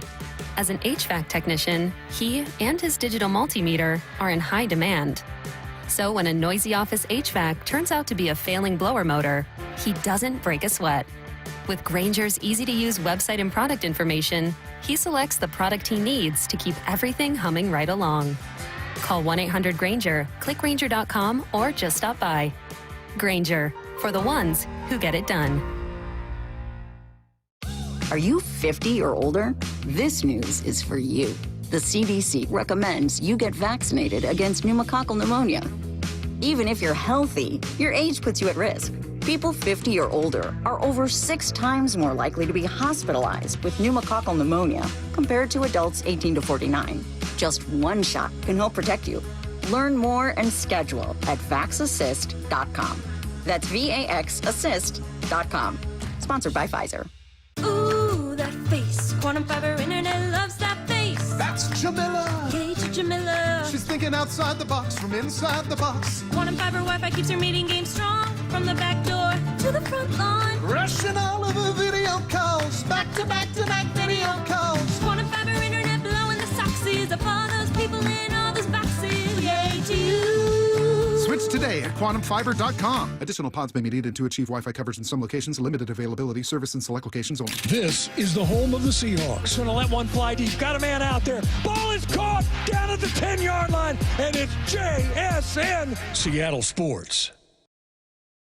We meet by accident, fixing every last bit, Accurate Auto Body. If you've been in an auto accident, you have the right to take your vehicle to any repair facility. Accurate Auto Body has been family owned and operated since 1994, and they work for you, not your insurance company. Your insurance company may not love them, but you will, because we meet by accident, fixing every last bit, Accurate Auto Body.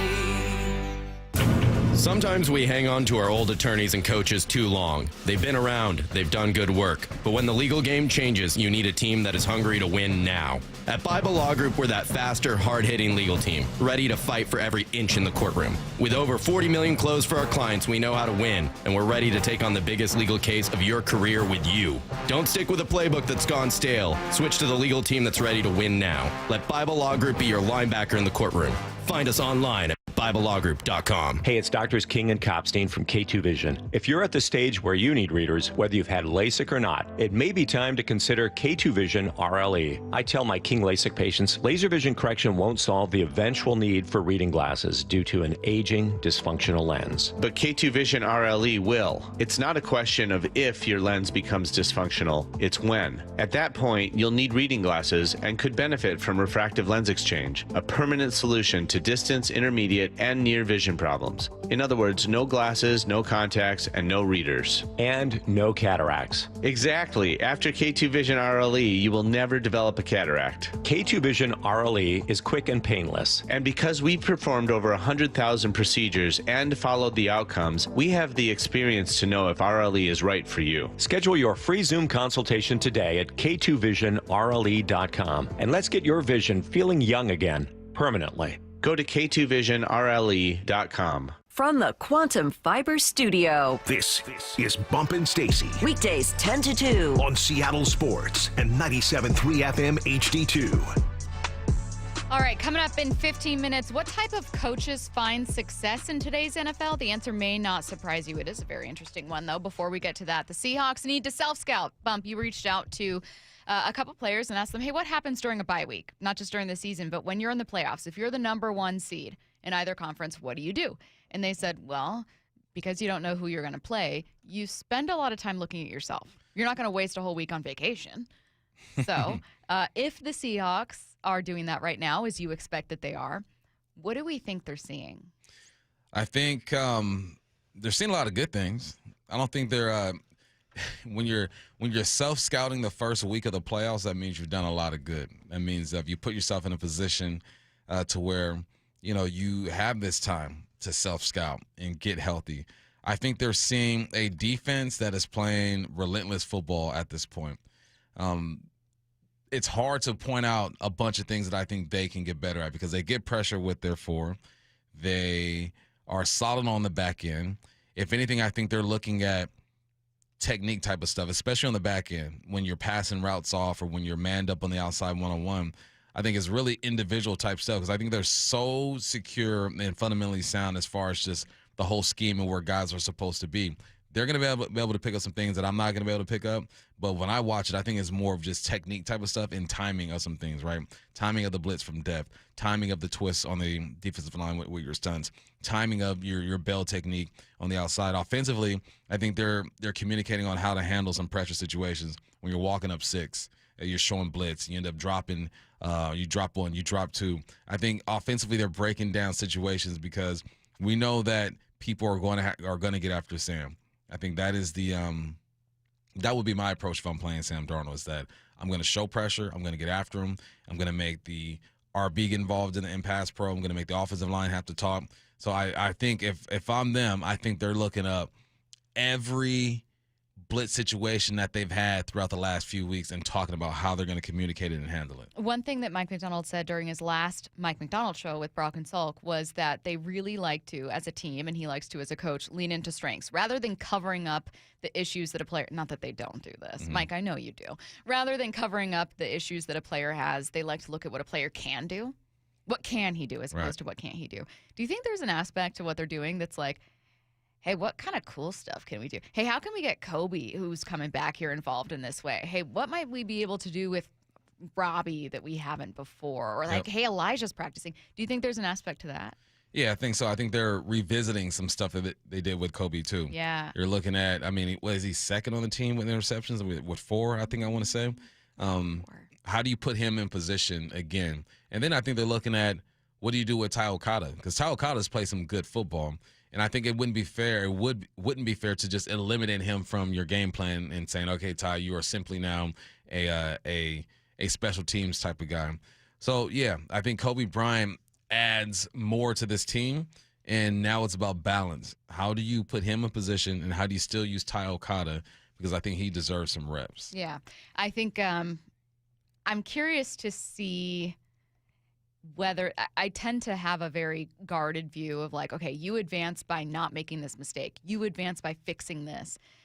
And that interview is sticking with me because it's cool to think of a team getting better as they get to the playoffs rather than trying to keep themselves from making mistakes. Like, yeah, hey, Sam, figure out what situations you've been in where you've turned the ball over and it's kind of been entirely on you, and try to see if you can course correct. Try to see if you can recognize certain things. I don't know. Figuring that out is above my pay grade. But I really like imagining if there's anything they might have had in the back pocket. If there's something Clint Kubiak and the offense are like, you know, we're actually really excited to lean into this. And I just like thinking of that view for Seattle. Now, I guarantee you Kubiak has some stuff in his back pocket. Just 1 or 2 little secrets. Probably little more than that, things. honestly, because you go into games sometimes and you have your script. You have your 10 to 15 plays. You know you're going to run, and maybe you get through all of them, maybe you don't. And then you have plays off of those plays and plays off of those plays off of those plays. And in a game, you don't get to all of them because sometimes you don't need to. Sometimes the run game is working so well that I don't have to get into this play off of this type of look. All right, I'm just going to keep showing them this look and save this play for next week. It's all reactive, right? What am I having success with, and do I necessarily need this play? You know what we haven't seen? A trick play. Like, we have not seen a trick play this year. Yeah, I need like 5 flea flickers. See, now you're getting crazy. Now I need wildcat to, what else can you do? Wildcat on a fake punt. What's the running back doing there? This doesn't look right. Never let me become a play caller. I'm going to allow 10 safeties. The ball's going to be everywhere. It's going to be a mess. The goal of an offense is to not put the ball in harm's way if you don't have to. But guarantee you he got like 2 or 3 trick plays in his back pocket that we haven't seen. That's fun to think Guarantee about. you he has. We already seen what? I actually saw what, two 2-point plays. Mm-hmm. So I'm sure he's developing more 2-point plays because you've already shown a couple of those. Do you think you'll find yourself watching these games and then doing some self-scouting on the Seahawks going, I feel good about this team? What game? Sorry. Do you think you'll be watching the wild card games and doing some self-scouting of your own, like looking back at Seattle going, here's how I think they'd beat that? Most definitely. Oh, someone said you don't remember Coop throwing that pick? Cooper Kupp threw a pick? Oh. You remember that, Curtis? Yeah. Which game was that? I know the Jalen Milroe thing was kind of like Bucks game. That's a Wildcat. Yeah, he did throw a pick. Or Texans game. Texans. Yeah. Okay, we got one. Not enough. We got one. I love a trick play. We got one. I love a trick play when it's in the middle of the field, or like just crossed over enemy territory. But I don't love it in the red zone. You don't love a cool little nifty trick play in the red zone? Nah. Yeah. And it's like you got to be up 2 scores. Like things got to be flowing. Sure. That and trick plays are really cool when it involves a deep pass. Yeah. Someone says the Milroe packages weren't trick plays to me. That's just using your quarterback to run the rock. Yeah, that was me introducing that as a question, saying, well, what about the Milroe stuff? Yeah. Now Milroe's just running the rock. Yeah. I don't want to see that. We're fine. We're good with that. We did get a lot of questions from people kind of like, hey, why haven't we seen more of that? Why haven't we seen more of Jalen? It feels like when he was drafted, it's all we could talk about, and then it very quickly went away. I think because they were winning a lot, and you don't want to mess with something that works. But you do want to emphasize things that could work better, which is the entire point of this segment, and I wish that I could hear those conversations. And let me emphasize, I didn't say I want to see trick plays. I did. I said we haven't seen trick plays. Yes, and I asked Bump whether we could see something we hadn't seen before. Or more of something that worked that they could get back to, right? Do we want to see more play action? Is there an adequate amount? Do we want to see, I don't know. God, they've just been doing things so well. It's hard for me to nitpick. That's why I say that Kubiak has a bunch of plays in his back pocket because they've been so efficient at what they do that there hasn't been a necessity, one, for trick plays, and two, to show something that you really haven't shown. What type of coaches find success in the NFL? The answer won't surprise you, but it does offer some insight into this hiring and firing cycle. That's next. 2025. What a ride. And the Mariners are going to play for the American League Championship. How many we play? 15 innings? 15 innings. The fans literally standing the whole game. One of the most amazing games ever. 2026. You have some big shoes to fill. Yeah, I mean, anything can happen. That's the thing. A good indication of what happens next. This feels like a beginning. This is where you hear it happen. Happy New Year from Seattle Sports. From whiplash to herniated discs, there are a few car accident injuries we've all heard of. JP Pendergast with Pendergast Law explains that even the most common injuries differ from one another. Pre-existing conditions, health history, beginning of treatment. There are hundreds of factors that make every person and every injury unique. While these variables aid medical treatment, the strongest case recoveries must also take them into account. Could you explain a little bit more? Our team at Pendergast Law is obsessed with turning over every stone to differentiate each case. This requires thorough investigation, diligent listening, and relentless research. We never pursue cases with a one-size-fits-all approach. We built our success by treating every injury and every case with the individualized attention our clients need and deserve. Pendergast Law's individualized approach to even the most common injuries makes the difference in case outcomes. It's another reason why I can't recommend them enough. If you or a loved one has been injured in a car accident, call Pendergast Law. We can help. IRG Physical and Hand Therapy doesn't just treat injuries, they elevate athletes. From weekend warriors to elite competitors, IRG Sports Institute clinics are built for performance. Blending top-tier physical therapy with advanced sports science and personalized training plans. Hey, Brock Hewitt here with Shannon O'Kelly, physical therapist and owner of IRG Physical and Hand Therapy. Why? Why elevate athletes as well? Because here at IRG, Brock, our motto is we want you to be your best self, your best physical self, your best mental self, and your best community self. At our new IRG Fremont Sports Institute, we're providing that type of care. We've got the latest equipment, the greatest techniques, the providers there that are excited to get you better, basically bigger, faster, stronger. Doesn't matter if you're a weekend warrior, a recreational athlete, an elite athlete, we will make you to be your best. You'll work with specialists who understand the grind because they've been there. With access to cutting-edge equipment and recovery techniques, you won't just heal, you'll come back stronger. Visit irgpt.com, irgpt.com. Finding great candidates to hire can be like, well, trying to find a needle in a haystack. Sure, you can post your job to some job board, but then all you can do is hope the right person comes along, which is why you should try ZipRecruiter for free at ZipRecruiter.com/radio. ZipRecruiter doesn't depend on candidates finding you. It finds them for you. Its powerful technology identifies people with the right experience and actively invites them to apply to your job. You get qualified candidates fast. So while other companies might deliver a lot of hay, ZipRecruiter finds you what you're looking for.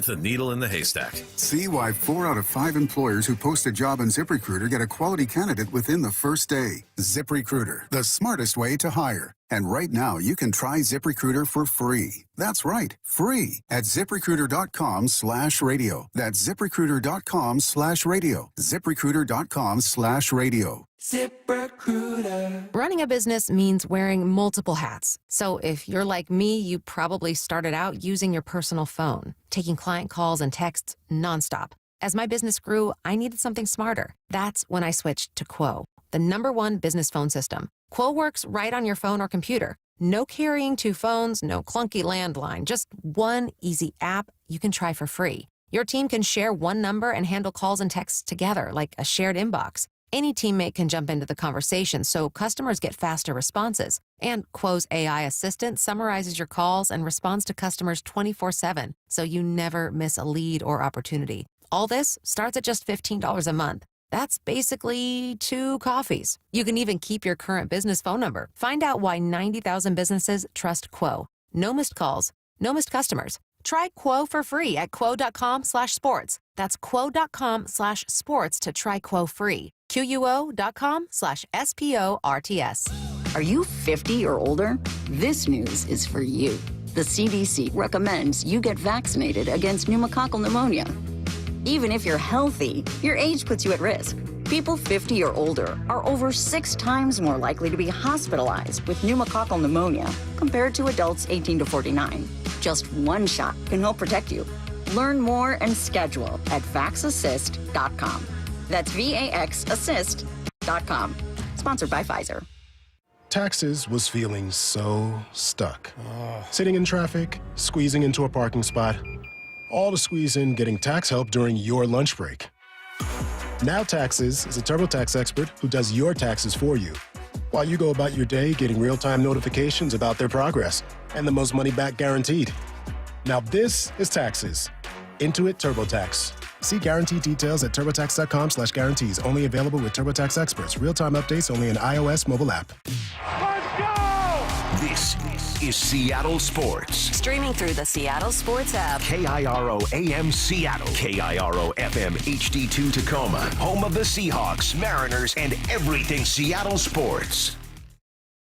Seattle Sports Snapshot. From Adam Schefter, tight end Elijah Arroyo has been designated to return to practice ahead of the team's practice today. Big news out of Baltimore yesterday. The Ravens have parted ways with John Harbaugh, who was head coach of the organization for 18 years. This after the Ravens were eliminated from the playoffs following a missed field goal against the Steelers. Now, Baltimore is looking for a new head coach for the first time since 2008. Snapshot, brought to you by Miller Lite. When it's game time, it's Miller time. This hour is brought to you by Mazda of Everett. From the Quantum Fiber Studio. This is Bump and Stacy. On Seattle Sports. Streaming through the Seattle Sports app and at seattlesports.com. Now, here are your hosts, Michael Bumpus and Stacy Ross. Here we go now. A new hiring and firing cycle in the NFL maybe reveals the type of coaches that find success in today's league. So what type do? The answer may not surprise you. It does open an interesting conversation about coaching. We always love these conversations. So Pete Carroll, Mike Tomlin, John Harbaugh all have found themselves out of a job. Wait, not Tomlin, sorry, but Tomlin with some questions. Carroll and Harbaugh out of a job. And we're wondering whether all of these guys as CEO coaches maybe signal a shift to scheme, play calling coaches finding success. Curtis, you initially found a tweet that was talking about this. CEO coach has been a term used often for guys who don't call plays on either side of the ball but oversee the entire thing. I know Dan Campbell started calling plays this year, but he would be an example of that, where it's like you're overseeing the whole program.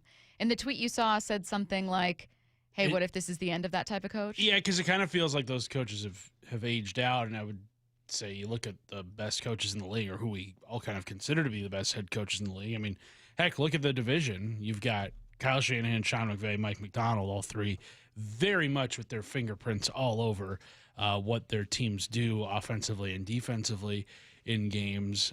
There are other coaches like that across the board. I mean, Sean Payton is of the age of a lot of those CEO coaches, but he is all over the offensive scheme in Denver. It just feels like that's the kind of coach right now that is having the most success in the NFL, rather than these guys who are just kind of like figureheads, and the coaching is done mostly through their assistants. Right. I'll start with this. Bump. Do you buy that idea that CEO coaches in the NFL may not be what works anymore, or what works right now? Well, let's look at it. Let's look at the playoff matchups. Patriots and Chargers. Does Vrabel call defense? He's involved with it. I Googled that earlier because I was wondering. He's involved with it, but he has a coordinator. They're all involved. Like, if you're an offensive guy, you'll be involved in offense. So he doesn't call plays. I don't think he, calls plays, no. Harbaugh doesn't call plays with the Chargers. All right, let's go to Jags and Bills. I believe Cohen calls plays. McDermott does not call plays. No. Steelers. So how many we have that call plays so far? One out of those four, right?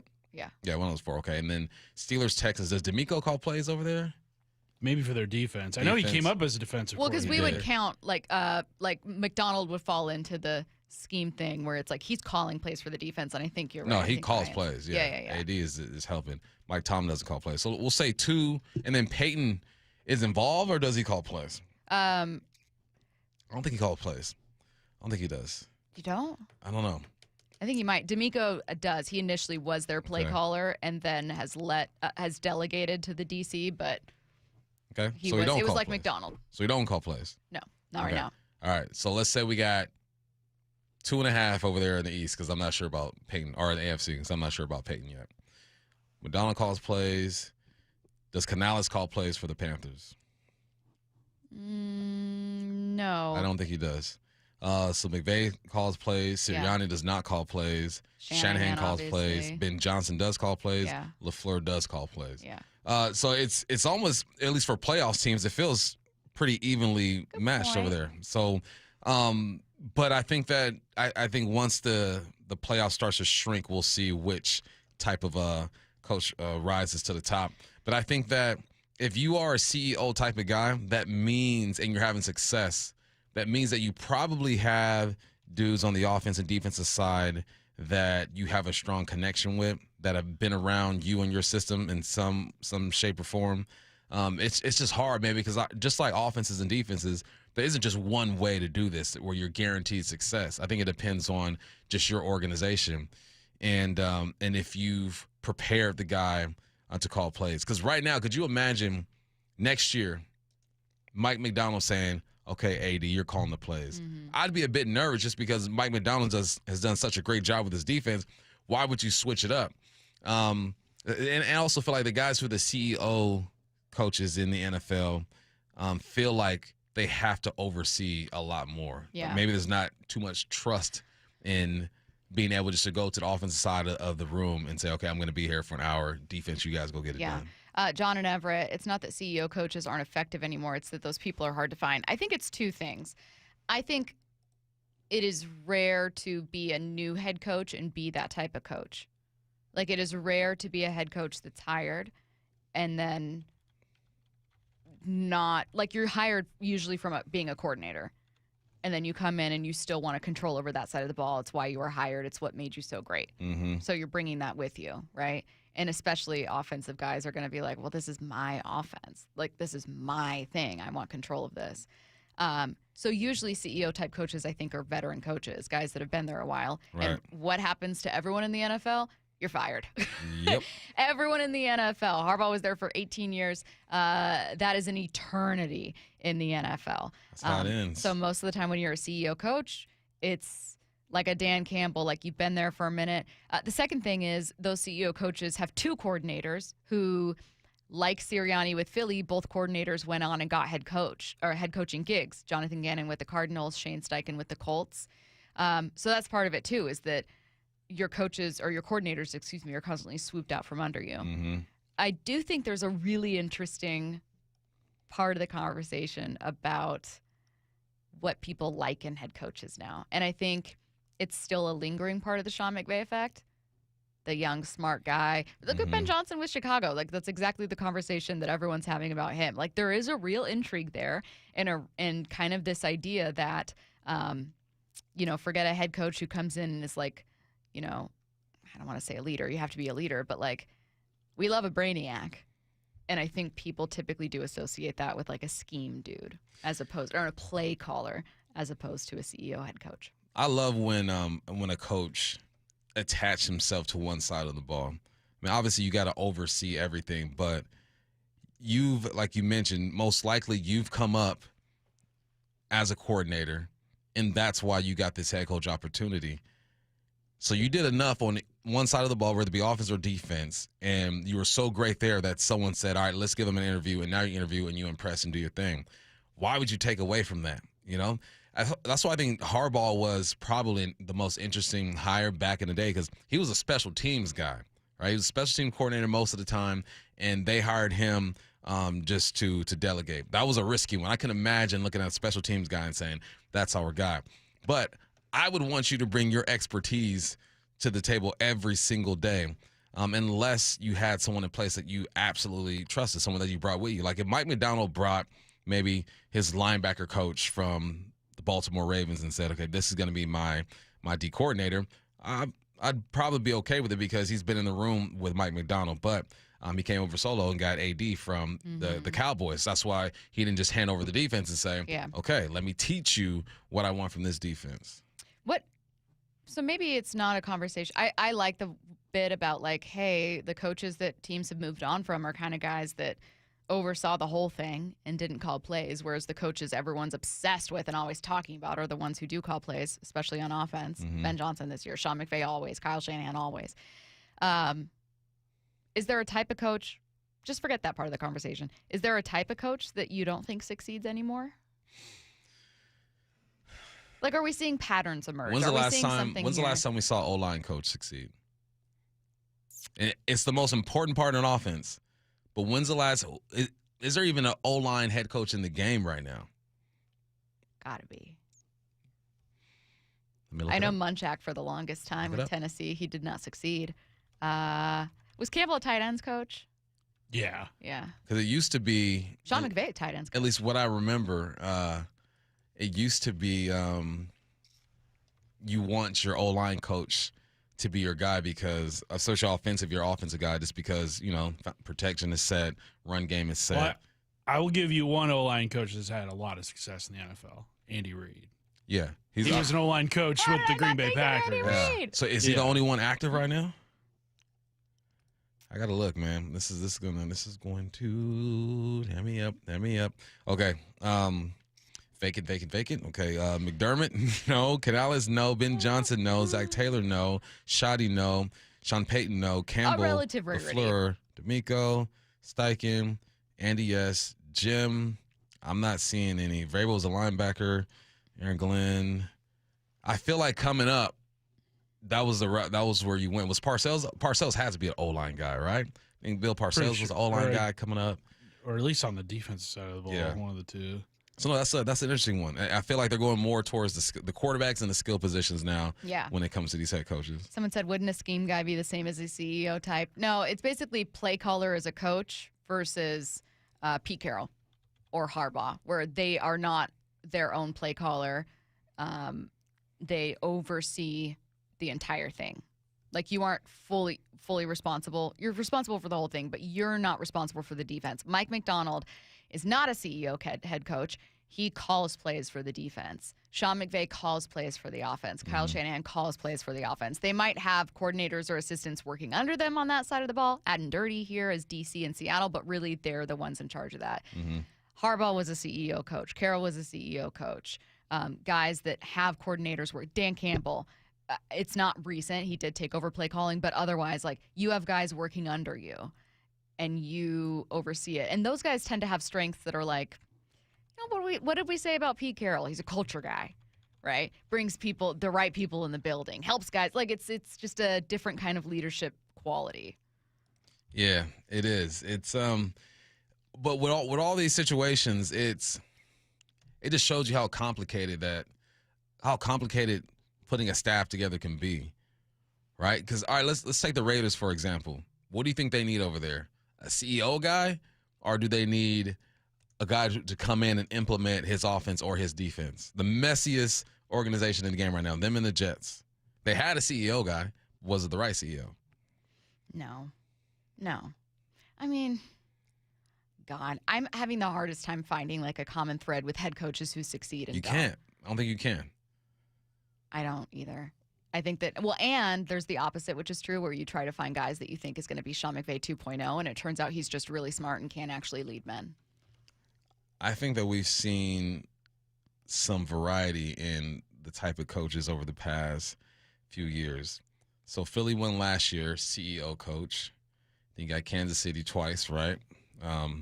Offensive coordinator. Rams, your head coach was a coordinator. Tampa Bay, CEO Bruce Arians wasn't calling plays, right? New England, Bill Belichick, did Bill call plays? For the defense? Yeah. For a minute. Bill call plays. So even right there, we've had offense, defense, and CEO. Yeah. Right? So it's I think it's a case-by-case type of situation. Someone said Tom Cable with the Raiders, but also didn't succeed. Yeah, No, Tom Cable had other stuff going on there, too. I think we might have determined that this is a conversation that everyone's having right now, given Tomlin in the hot seat, given Harbaugh moving on and giving Pete Carroll fired, but maybe isn't actually reflective of where the league is going. Just because Sean McVay was, and probably will always be hot as a commodity, it doesn't mean that that's what works for every single team. Nah, every situation is different. It's all different. Yeah. It's up to the GM and the owner. It's really just about selling your program. If I'm a CEO coach and I'm getting this interview, I'm selling why this is the approach, why I'm going to hire these guys. And really those guys probably come in with their dues in place already. I got my OC, this is why. I got my DC, this is why. And you come in as a coordinator coach, you're selling why my offense is going to be good. Either way, you still got to hire one side of the ball. Either hire one side or both sides of the ball. I think being confident and authentic is also a huge part of it. Having answers. One thing I did hear is that I've never been a player, but one thing I heard about why a coordinator may not have worked out with a team is like players always want to know you have answers and you have a plan. Mm-hmm. And even if it doesn't work out, they want to know, like, this is what we're trying to do. This is who we are. And when you don't have those answers, it can be really frustrating, right? You don't want to be blind leading the blind here. And then conversely, you have, I talked about it yesterday, but Matt Patricia coming in where it's like, it just feels like you're trying to be Bill. Be yourself. Mm-hmm. I remember I'm in college when I lost respect for a coach. I'm not going to name the coach, but I lost respect for him. We're in a game. We're playing Oregon. He was on my side of the ball, and we had a personnel group go in, and it was essentially to kind of go ahead. And we made some changes throughout the game with that personnel group. And I was a freshman. This was like my first time really playing. And we're on the sideline, and we made the personnel group on the sideline. And I was clarifying with him, like, hey, I'm in on this one, right? He didn't know? I don't want to run out there and get us in trouble. Hey, I'm in on this one. I knew I was in, but I'm like, let me make sure I'm in. And the way he looked at me, I just ran in. I go, man, this dude. Oh, no. Yeah, that would change forever. And I'm like, you don't even know if I'm in? We made these changes. I knew, but I wanted to make sure with you that I was in. I need to know you know. Yeah. I need to know you know. So, yeah.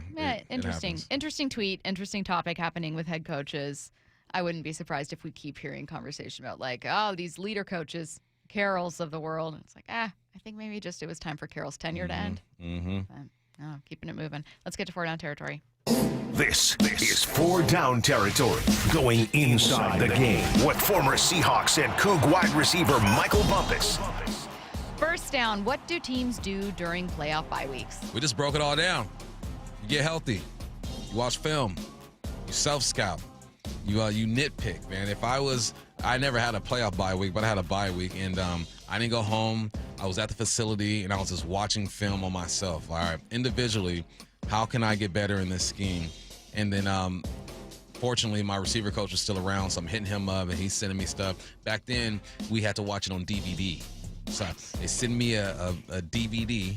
I take that thing home and I'm watching film. My favorite thing was you saying that you faxed your letter of intent. Yes. Fax that thing over. That's right. Washed.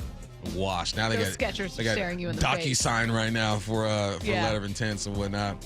But I remember my in-season bye week. It was all about me because our team wasn't good, and I was just trying to climb the ladder. But when you are a playoff team, you're self-scouting yourself. What can we do? What can we do better? What are we bad at? And I would assume with this defense, there's not too many things. There's always something. I feel like maybe the timing of their blitz, the timing of their stunts, alignment on certain formations, angles when it comes to pursuit and the tackles, and just things like that. I think it's really nitpicky with this defense right now, but there's always things to get better. One thing I love that on film that I saw from this defense against the Niners, and they've probably been doing it all year, but it just popped out to me, was the last minute shift. So you got, who was it? It was Leo and Byron Murphy. See, Byron Murphy is lined up in like a one technique, so between the center, the guard, and then Leo was lined up in a three between the guard and the tackle.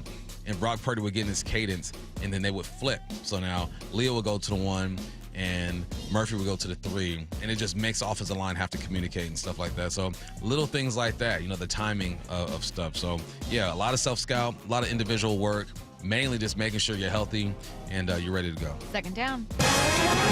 What do you like most about this year's playoffs? I like the quarterbacks that are in it and how they have an opportunity to change like the way people look at them. All right, so we'll start with give me a second here. Think of my notes. Okay, let's start with Trevor Lawrence, right? We're looking at Trevor Lawrence, and it's like, is this real? Because he's playing some really good football, right? I was wrong. I thought the Jags were going to fall off. They have not. In the playoffs, 2 games, he's completing 60% of his passes, 5 touchdowns, 5 interceptions. Not great, not horrible, not great. You got Justin Herbert, 2 games, 52% of his passes, he's completing 2 touchdowns, 2 interceptions. Not great, not bad. And then you got Drake May, probably the MVP. This is first time here. Caleb Williams, first time here. Bryce Young, first time here. And then Sam Darnold, 1 playoff game, 62%, 1 touchdown, 1 interception. Are you for real? And then you have the battle of the guys who were drafted later in Jalen Hurts and Brock Purdy. I just like it, man. There's just different stories in this thing. Because I remember for the last few years, we get into the playoffs and thinking, all right, so it's going to be Mahomes against who? It's going to be the Chiefs against who? But right now, we feel good about, obviously, the Seahawks on one side of the bracket. But we really don't know. So I like that there are new quarterbacks in this situation, and it allows for some new stories. Third down. How should college athletes be treated? Oh, speaking of college athletes, I wanted to throw in, this is from 10 minutes ago, CBS Sports Matt Zenitz, reporting Bo Pribula visiting Washington. All right. That's unrelated. I just wanted to give an update throughout the day. But how should college athletes be treated? Your question obviously stems from the Damon Williams news, though. Yeah, it was related. They should be treated as restricted free agents because right now it's a bit one-sided. As the conversation that we had is like the players are able to go without consequences unless you sign an NIL agreement, which Damon has done. We'll see how the courts are going to handle that. But they should be treated as restricted free agents. So they should be able to go out there and see what's happening. Go into the portal, talk to Bama, talk to Ohio State, talk about contracts and what money they're going to get. And once they get an offer, come back to the school that they're originally with and say, can you match that offer? Are you willing to match that offer? If they're not willing to match that offer, then you let him go or her go. That at least gives the school an opportunity. You're not just leaving them high and dry because especially if it's the first university you've been to, that university gave you the opportunity, right? You committed to them, they committed to you, they found you, you found them. Let's get in this together and let's develop you. And then you get to a certain spot where you feel like you can't get developed or you're already developed and you want to leave. So the least you can do is give them an opportunity to kind of match what's going on. We also talked about, the homie Jose brought up that, hey, teams can cut you there. I don't know, that's an interesting point. If you ain't performing and we're paying you, teams can cut you. We're paying you and you can leave us at any moment. Teams can cut you. Let's just call it what it is, man. These kids don't go to school, do some community service, help out in the community, and go play some football and bring some revenue in. Yeah, I think there needs to be like a two-way relationship. It needs to be, if you're going to add teeth to legal things, then you need to add consequences for everyone involved. And again, prior to NIL deals and everything that's going on right now, I would have said you can't just take a scholarship away from a student. If you're not going to pay them like employees, you can't treat them like employees. Well, that's changed. This is essentially a business, and it's being treated like one for the most part. It is business. I mean, I don't know how that works with scholarships. I don't know how you incorporate it with the new rules. It's why the NCAA needs better leadership and needs to get involved here. But I thought that was a really intriguing idea. It really is, it's man. Interesting. Fourth down. Earlier in the show, we are joined by Bruce Feldman to talk about all of this. Anything stand out? Bruce. Good old Bruce. Bruce Feldman. He was talking about how he doesn't know how this situation is going to end. And it's crazy that this is where we're at. And it just shows just the instability of the NCAA, just the non-structure of the NCAA. You just don't know what the heck is going on. So the fact that he didn't even have an idea, a guy who was well-connected, well-respected, talks to everybody, you just don't know how this thing's going to end up. And then I thought it was interesting, just Lane Kiffin's reputation amongst college football coaches or whatnot. Mm-hmm. I sat with Lane when I was being recruited. Heck of a recruiter. Knows his football, but can rub people the wrong way. So he answered the question exactly the way that I thought, that, everyone respects his mind, his football mind. There's no denying that. But when it comes to how he does his thing, it can be rubbed the wrong way. What were some of the things you heard about Lane back in the day? I was young, so I didn't hear much. Okay. It was more as I got older. Maybe people warning, like, oh, don't trust him, or like. Yeah, but, I mean, if you talk to Coach Lane, he's selling something. Yeah. He's selling a dream. Yeah. I mean, but that's what most recruiters are. I think that's part of the reason why I ended up at Wazoo. One, because they wanted me to redshirt at SC. Yeah. But two, when I spoke to my coaches at Wazoo, they didn't feel like they were selling nothing. It's just like, hey, this is who we are, this is what we got. Yeah. And but I could imagine what the game is like now. There's some salesmen out there for sure. All right. Charles Cross has a new contract with the Seahawks. Good for him. We're going to hear from him at the podium next. Are people ready, Brock? Brock and Salk.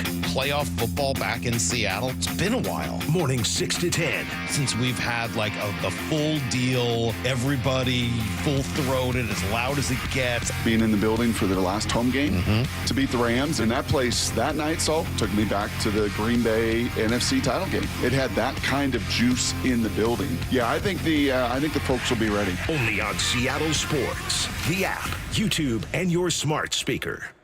Olympic Hot Tub's New Year, New You event will help put you on a healthier path in 2026. Enjoy special savings on our entire wellness lineup of saltwater hot tubs, saunas, cold plunges, and swim spas. OlympicHotTub.com. Better you, better life. We've all been there, sleepless nights, wondering if your business's security service is really protecting what matters. At Bay Alarm, we can put your security insecurities to bed. Our advanced technology and personalized support ensure you can rest easy knowing we're here for you. BayAlarm.com. This is for all you guys on Viagra. ED pills are no longer needed. The brutal side effects like 4-hour headaches, blurred vision, and that flush feeling can all be put behind you with our treatment. Here at West Coast Men's Health, we have a better approach to ED. Acoustic wave therapy creates blood flow circulation by safely removing the plaque in your arteries and restoring function naturally. Guys, let me be clear. Pills will never fix your problem. Our equipment is the latest technology, and our medical staff is the best in the industry. So give West Coast Men's Health a call today. Speak with our clinic manager. Ask him any question you like, how it works, the science behind it, and even the cost. If you suffer from ED or Peyronie's disease, give West Coast Men's Health a call today. It's not just about better health, it's about a better life. With clinics in Redmond and Tacoma, call 206-519-6541. That's 206-519-6541. Online at westcoastmenshealth.com. Welcome back to Winter Hack Radio, the place for clever hacks to survive the season. Icy driveway? Well, try spreading sand or birdseed to help with traction. Snowy puppy paws? Well, grab a whisk, brush it off, done. Catch COVID-19? Well, just get... Actually, there's no hack for COVID-19. But if you test positive, prescription medications for COVID exist. Ask your doctor if they're right for you. Visit PfizerForAll.com to learn more. Sponsored by Pfizer.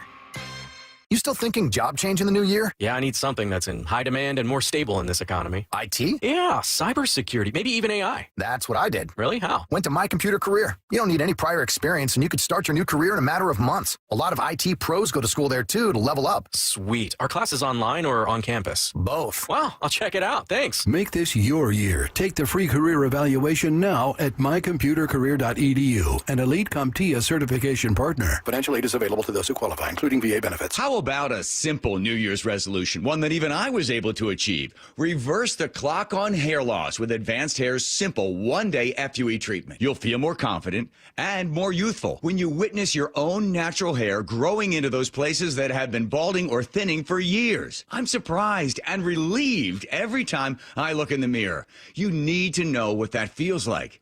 From Advanced Hair's breakthrough technology to their highly experienced team, there is no one I would trust more than Advanced Hair Restoration. I experienced their exceptional standard of care firsthand. Your comfort and your results are the top priority of the entire Advanced Hair team. Celebrate this new year with a fuller head of hair and get a free consultation, $250 off, and 250 free hair grafts. Call 425-449-8185. That's 425-449-8185. Discover what meeting your resolutions could look like with the before and after pictures at advancedhair.com. The home of the Seahawks, Seattle Sports. Touchdown! Seahawks! Ken Walker III! Get everything Seahawks at seattlesports.com. Hey, Brock Ewart here for my friends at People Come First, or PCF Construction Group. Are you tired of grilling in the cold and rain every winter? Well, with a patio cover, heater, and fireplace from PCF, you can enjoy your outdoor deck or patio all year long, staying warm and dry, even in the cold winter. Take advantage of off-season savings through February 15th, and you can get up to 10% off your entire project, plus 12 months with no payments and no interest. You see, most people don't consider building a deck in the winter, but if you want yours ready by next spring and summer, contact PCF right now to start planning. Spend the winter dreaming and designing your project so you're ready to build by spring. Planning and permits, they take a little time, so get started now. Get project ideas, browse the photos, and find all the offer details at pcfgroup.com. That's my friends online at pcfgroup.com. Making your outdoor space with People Come First.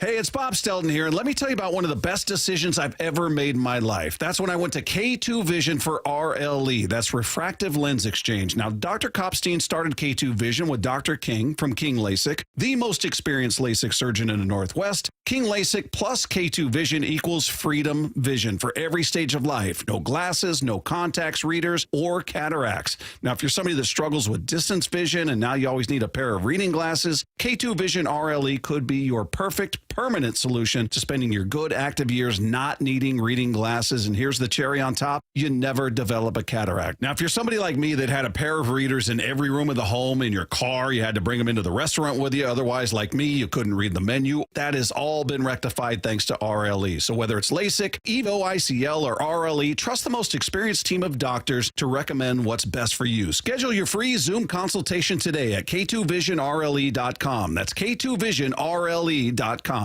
This hour is brought to you by Mazda of Everett. From the Quantum Fiber Studio, you're listening to Bumpin' Stacy. Weekdays 10 to 2. On Seattle Sports and 97.3 FM HD2. Newly re-signed Charles Cross speaking with reporters at the podium. Let's take a listen. Congrats, Charles. What does it mean to you to know you're sticking around here for a long time? It means a lot to me. This team, this organization. I wouldn't want to be anywhere else.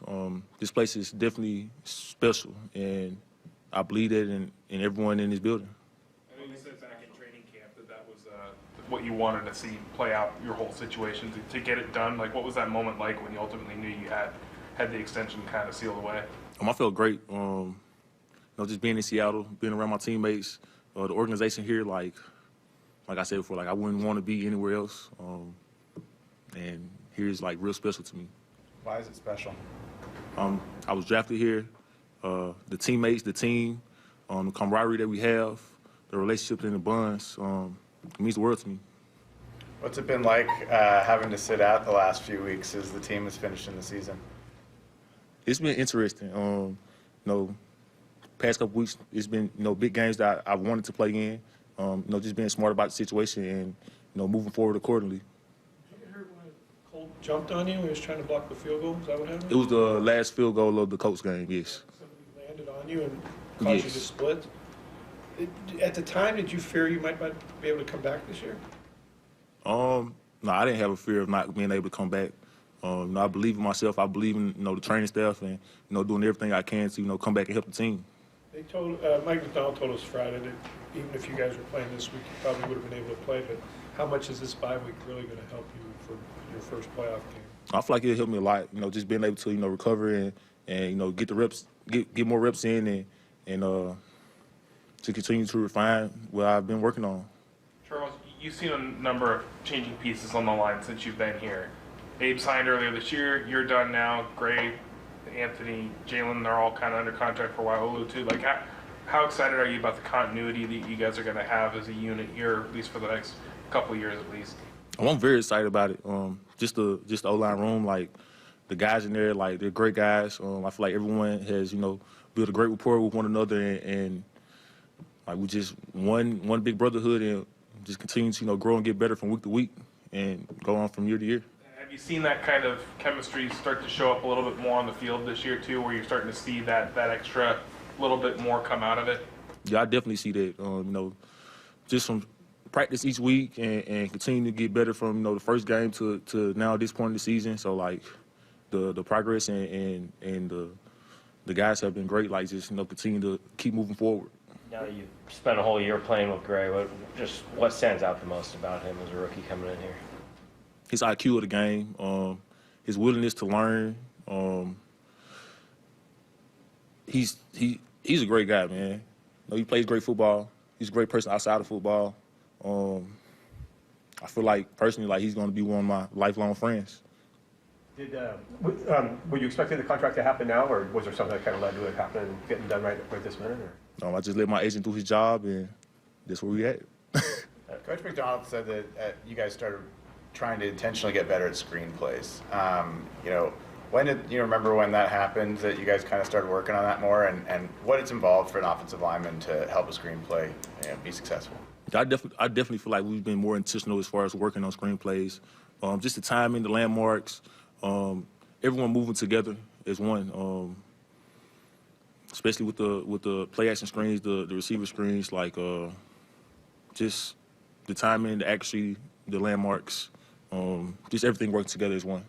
How about with the running game? That seems to have really come alive the last 3 games here. What have you kind of seen from the side here about why that's taken that extra little bit forward as well? I'll say just everyone's straining. Like the run game is everyone like doing their job. O-line, tight end, receivers, like everyone, straining to, get that extra block to keep their man held off for an extra click second. It's a group effort.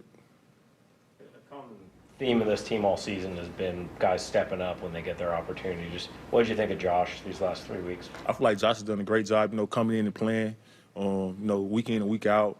He played great, like in every game he's played in my opinion. What more could you ask for Josh? Like, I'm happy for him. I'm proud of him. Like, he's done everything that he needs to do. What did you think of that game on Saturday? The 49ers game? Yeah.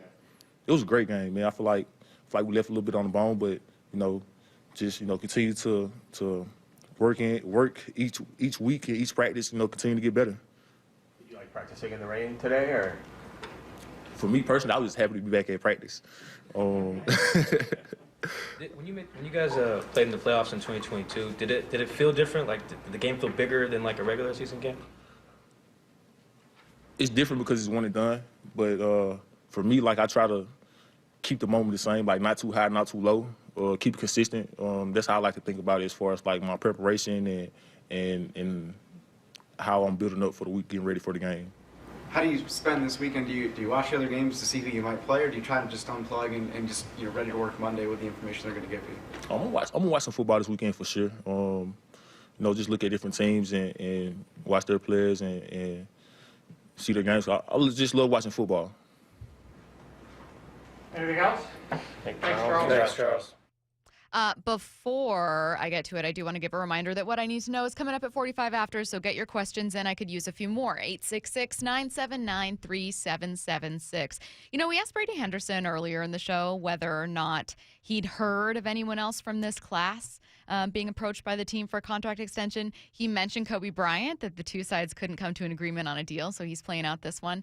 But I do wonder what happens for Kobe, Boye Mafe, Reek Woolen, Ken Walker. There's some interesting names, some big names in this class that are looking at deals coming up here.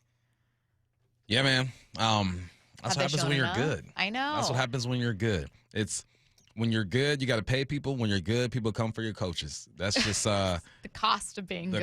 And you don't get high draft picks. You don't get high draft picks, and you got to make it work. But they'll figure some stuff out, man. This is when the guy who punches all the numbers gets paid. Yeah. Joe in Bellevue. I'm glad Charles Cross didn't announce during the presser that he's transferring to the Rams. College football, why are you the way you are? God, what a story this is. I'm getting away from the Seahawks here, and I apologize, but Bruce Feldman sounded genuinely surprised. My first question, hey, did you see this as something that was going to be happening, or were you surprised? He was like, no, I was very surprised. Yeah, very surprised. I was shocked. It's a new day. I think within the next 3 to 5 years, college football has already changed a lot. I was listening to someone this morning, and they were like, yeah, we've been doing the college football playoff for 12 years. I'm like, what? What? No. 12 years. That can't be right. 12 years. Goodness gracious. Went from 4 teams to 6 to 8? Or 4 to 8 to 12, right? Yeah. It was just 4 not long ago. Yeah, it felt like it at least. When Washington went and should have. Come on. Okay, no. Come on. We got whooped. By a cheating team of cheaters. Cheaters. They were paying players already. That's what it was. Yeah. Yeah. Yeah. They were already cheating. Connor Stallions, all of it. All of it. No, but I don't feel great about it. I mentioned the Beau Pribula news a bit earlier. Curtis, have you seen anything else come across the desk concerning Washington or Damon Williams? That's the only news that's new as of the last hour or so. Pribula had a good start to last season with Missouri, played under Kirby Moore, who now has taken over at Wazoo. Had 11 touchdowns and 4 interceptions at one point, but then I think near the end of the season ended up, it looks like he got benched near the end of the season, at least played pretty poorly against Vanderbilt, had a 2-interception game against Oklahoma, and then barely played against Arkansas. Was very much Missouri's starting quarterback to start the year. Pribula last year made headlines because he was the backup quarterback at Penn State during the college football playoff and was forced to enter the portal because that's just when the portal opened. I remember that story. So he's been around the block a few times at the college level. You know what I don't see happening, Bump? That Williams is somehow forced to come back. Why would you want him Why back? would you want him? He doesn't want to be here. You don't want him back. I know that people have talked about that as a possibility, as it's legally enforceable, meaning you're forcing him to stay. No, it's bad optics. Everything about it looks bad. Nah, if anything, they're going to look for some compensation. Yeah. They should, at least, with whatever school he goes to. Absolutely. I'll never stop talking about this story, except for right now, because we need your questions for what I need to know. 866-979-3776. The one and only Mark Schlereth with Wyman and Bob. Could have been a bigger butt whipping, but the score didn't really tell you how one-sided it was. With a depleted defense, you should be able to put up more points, but the two teams know each other exceptionally well. Robert Saleh is a damn good coordinator. I guess I just looked at how dominant overall the performance was, and hey, man, it's hard to win in the National Football League. Get every can't-miss conversation on Seattle Sports and the Seattle Sports app. Did you know in Washington State, you can see a physical therapist without a referral from your doctor? That's right. Thanks to Direct Access, you can skip the wait and get the care you need right away. Shannon O'Kelly, how has Direct Access changed the game? Direct Access for us, Brock, is a game changer. Why? Is because there is so much research and data out there that says if you get in early when you have a musculoskeletal problem or an injury, the earlier you get in and we can start care, the better outcomes and the decreased downstream cost, okay? So it's so important. Our providers are all doctors of physical therapy. They're all trained to identify situations and problems. They've got the skill, they've got the talent, they've got the knowledge. If you get in and start therapy early, we're going to get you back to activity, pain-free, and moving and having fun. Fast, easy, effective. Direct access is your path to better movement, starting with a single step. Visit irgpt.com to schedule your appointment today. irgpt.com. Happy New Year, Susan. I really appreciate you picking up the bill for lunch. I'm happy to. One of my New Year's resolutions is being better with money. So I've started using Upside, the free app that pays you cash back for buying gas. Wait a minute. Are you saying you actually get paid cash when you buy gas with the Upside app? Yes, I earn cash back just for buying the gas I was already buying. Does that actually add up to anything? I'll make $200 to $300 this year. Wow, that's serious extra cash. I'm downloading the Upside app now. Download the free Upside app now in the App Store or Google Play and start earning cash back on everyday gas purchases. Use promo code RIDER for a 25 cents per gallon bonus on your first tank. That's up to 50 cents per gallon on your next fill up. You can cash out anytime, right to your bank account or a gift card for Amazon and other brands. Just download the free Upside app and use promo code RIDER for a 25 cents per gallon bonus on your first tank. That's code RIDER. Code RIDER.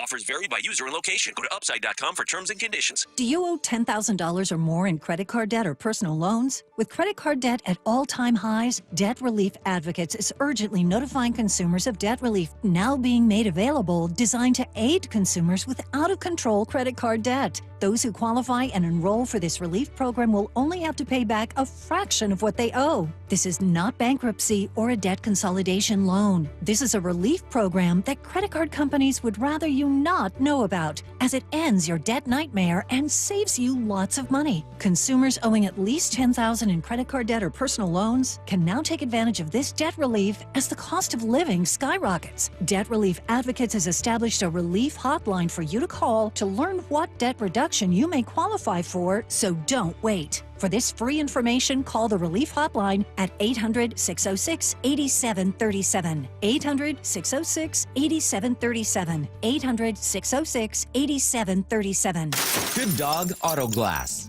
When the stakes are high, you want the best on your team. When your windshield breaks, don't settle for your insurance company's fix that's just safe enough. Trust Good Dog Auto Glass, where the quality isn't light. We do all the things the little guys don't, and we do all the things the big guy does. We answer the phone when you call, we work for you, and we will walk you through the insurance process. Visit GoodDogAutoGlass.com, Puget Sound's most trusted auto glass company, and get more bang for your buck. Want more Seahawks content? Join me, G. Scott, on The Reset. New episodes of the podcast every Monday and Thursday on YouTube or on the Seattle Sports app. Guys, if your energy is low, your strength isn't what it used to be, or your drive feels off, it's not just getting older.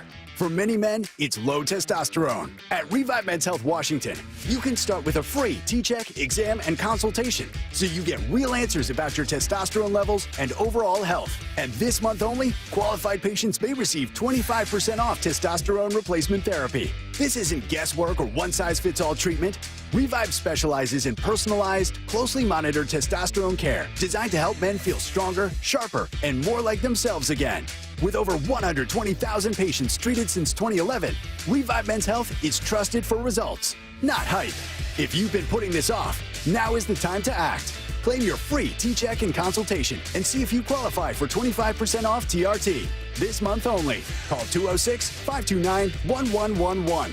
That's 206-529-1111. Or visit ReviveMen'sHealth.com. Terms apply, must medically qualify. Free consultations, no fee guarantees, 5-star reviews. J.P. Pendergast with Pendergast Law explains the importance of going beyond these familiar offerings. Accident victims want an attorney, Tom, that satisfies their needs. Someone who handles those needs with the highest degree of care. Pendergast Law offers the no-fee guarantees and free consultations, but these only scratch the surface. Okay, explain more. We make sure that every member of our team is genuinely passionate about helping others. Customer service and communication are our top priority. It's how we take care of our clients so they always feel one step ahead of the insurance companies.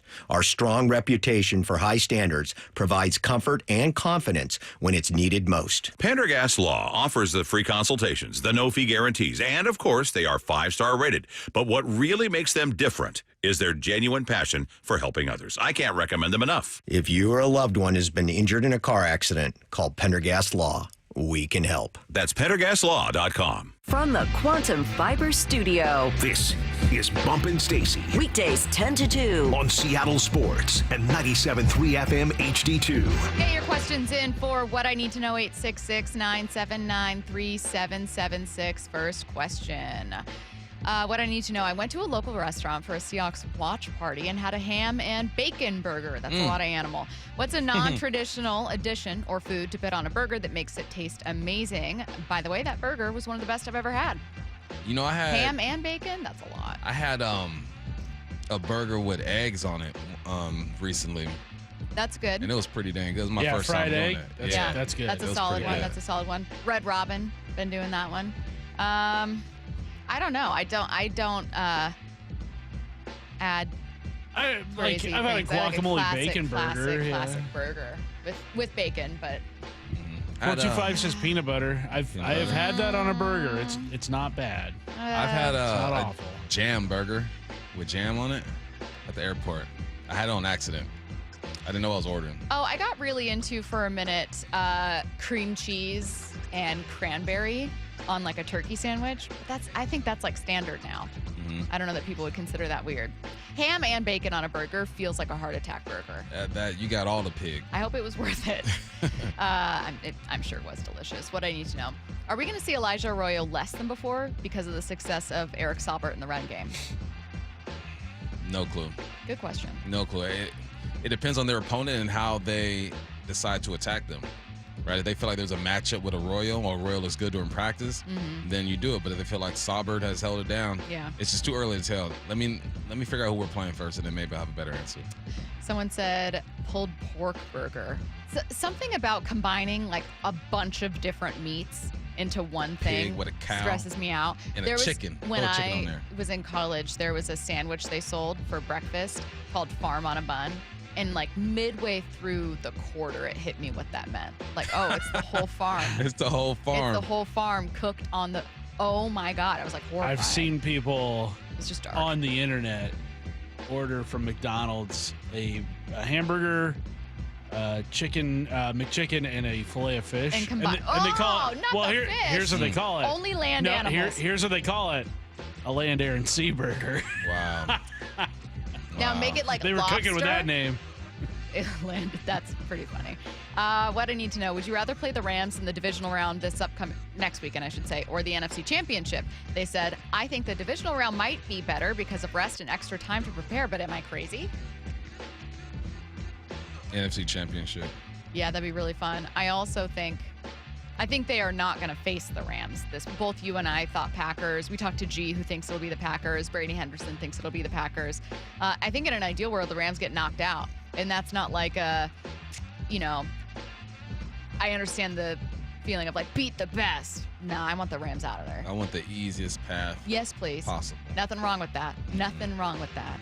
What I need. Did we ever find out if Brock and Salk really said if they don't play the Rams, it doesn't count? I don't think they did. They would never say that. I forgot to ask about it. I would be very surprised. Did you guys collect sports cards, or do you? If so, what's your best card? Your best pull? I don't. I did as a kid, yeah. I used to. You ever have a crazy one? Yeah. Really valuable? You should have sold it? I had a Derek Jeter rookie card. Okay. What happened? Did you lose it? Well, so I also had a Mike Trout rookie card that I'm pretty sure was in my car when it got stolen. That's why they stole it. They knew it was in there. Probably. They were watching. Every now and then I'll go on eBay and I'll look up the price of it, and it just. How much? It's usually around like $400, $500. My girlfriend's mostly vegetarian, says our next listener. Maybe they mean like she's a pescatarian.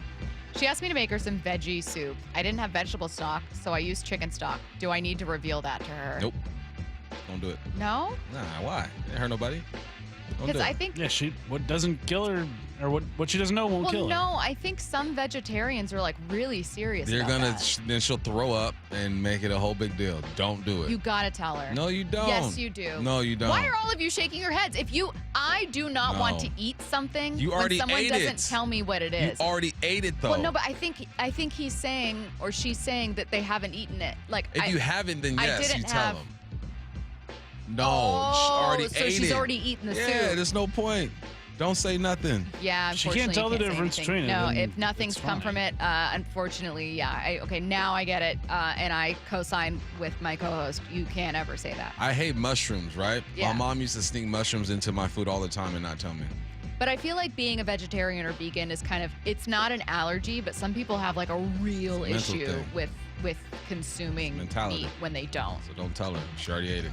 It's a Like wrap. sneaking veggies into a kid's dish is like slightly, that's Yeah. like good for you. Mm-hmm. But no, if she's already eaten it, you can't say anything. I hope she's not listening.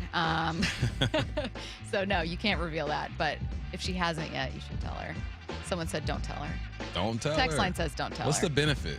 No one's benefiting from this. Honesty, integrity. Yeah, whatever. Don't tell her. No, you can't tell her. I unfortunately agree. Someone said they have an autographed Cooper Kupp rookie card. Nice. Nice. Someone said a Bo Jackson black and white card. Lots of people just their best polls. What I need to know. I don't know what this one is about. It's just people sending in.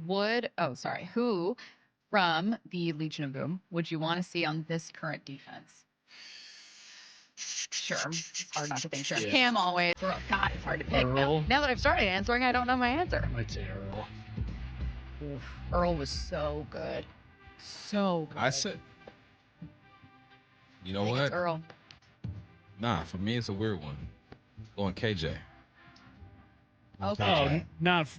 What if you had to We were pick from thinking the just secondary. Yeah. Oh, secondary. Oh, I'm thinking like what is the best fit for this team right now? What if you have to pick someone from the secondary? Seahawks have a great Oh, secondary. it's Sherm all day. Yeah, Sherm. Sherm, yeah. I think Curtis and I might go Earl. Yeah. I see why. My immediate instinct was Sherm. Uh-huh. Great personality and on your team. Obviously a great player. Long corner. Reeks long. I love Cam, but I think it's between Earl and Sherm for me. Mm-hmm. What I need to know. I mentioned I don't like when people combine different types of meat. They said, well, how do you feel about a turducken? Have you ever actually had one? Mm-hmm. I haven't either. I don't know that people even never make seen them. I it think we all just made, pretend like, yeah. oh, turducken, and then it's made one time for an NFL game, and that's it. No one else actually eats them or makes them. That's a lot of work. That's a violent Sounds meal. like a lot of work. I know. What I need to know. Earl is the most common answer that I'm seeing. Someone else thought the same assignment. They said, well, Bobby Wagner. Do you see a Mariners trade for a player there aren't rumors for? I mean, like basically a player you'd like to see them add that we're not hearing about. When is Brendan Donovan going to get wheels? I thought that was something that was like maybe going to actually get done. That's the Cardinals just dragging their feet. Come on, man. Come on. I got a question for you. I was out to eat last night with my wife and I saw Sidney Rice. I'm 100% positive it was him, but I didn't want to bug him. Someone else ended up bugging him and he seemed like he enjoyed being recognized. But what do you guys think? Do you think athletes like to be recognized and remembered, or do they want to be left alone? I think some don't mind, and it depends on the situation too. Yeah, like if they're with family, leave them alone. Leave them alone. Yeah. Yeah. And Sidney's a nice dude. You see Sidney, say what's up. He ain't trying. Nice. If you're at the hardware store, sure. Say hi. Wyman and Bob coming up next.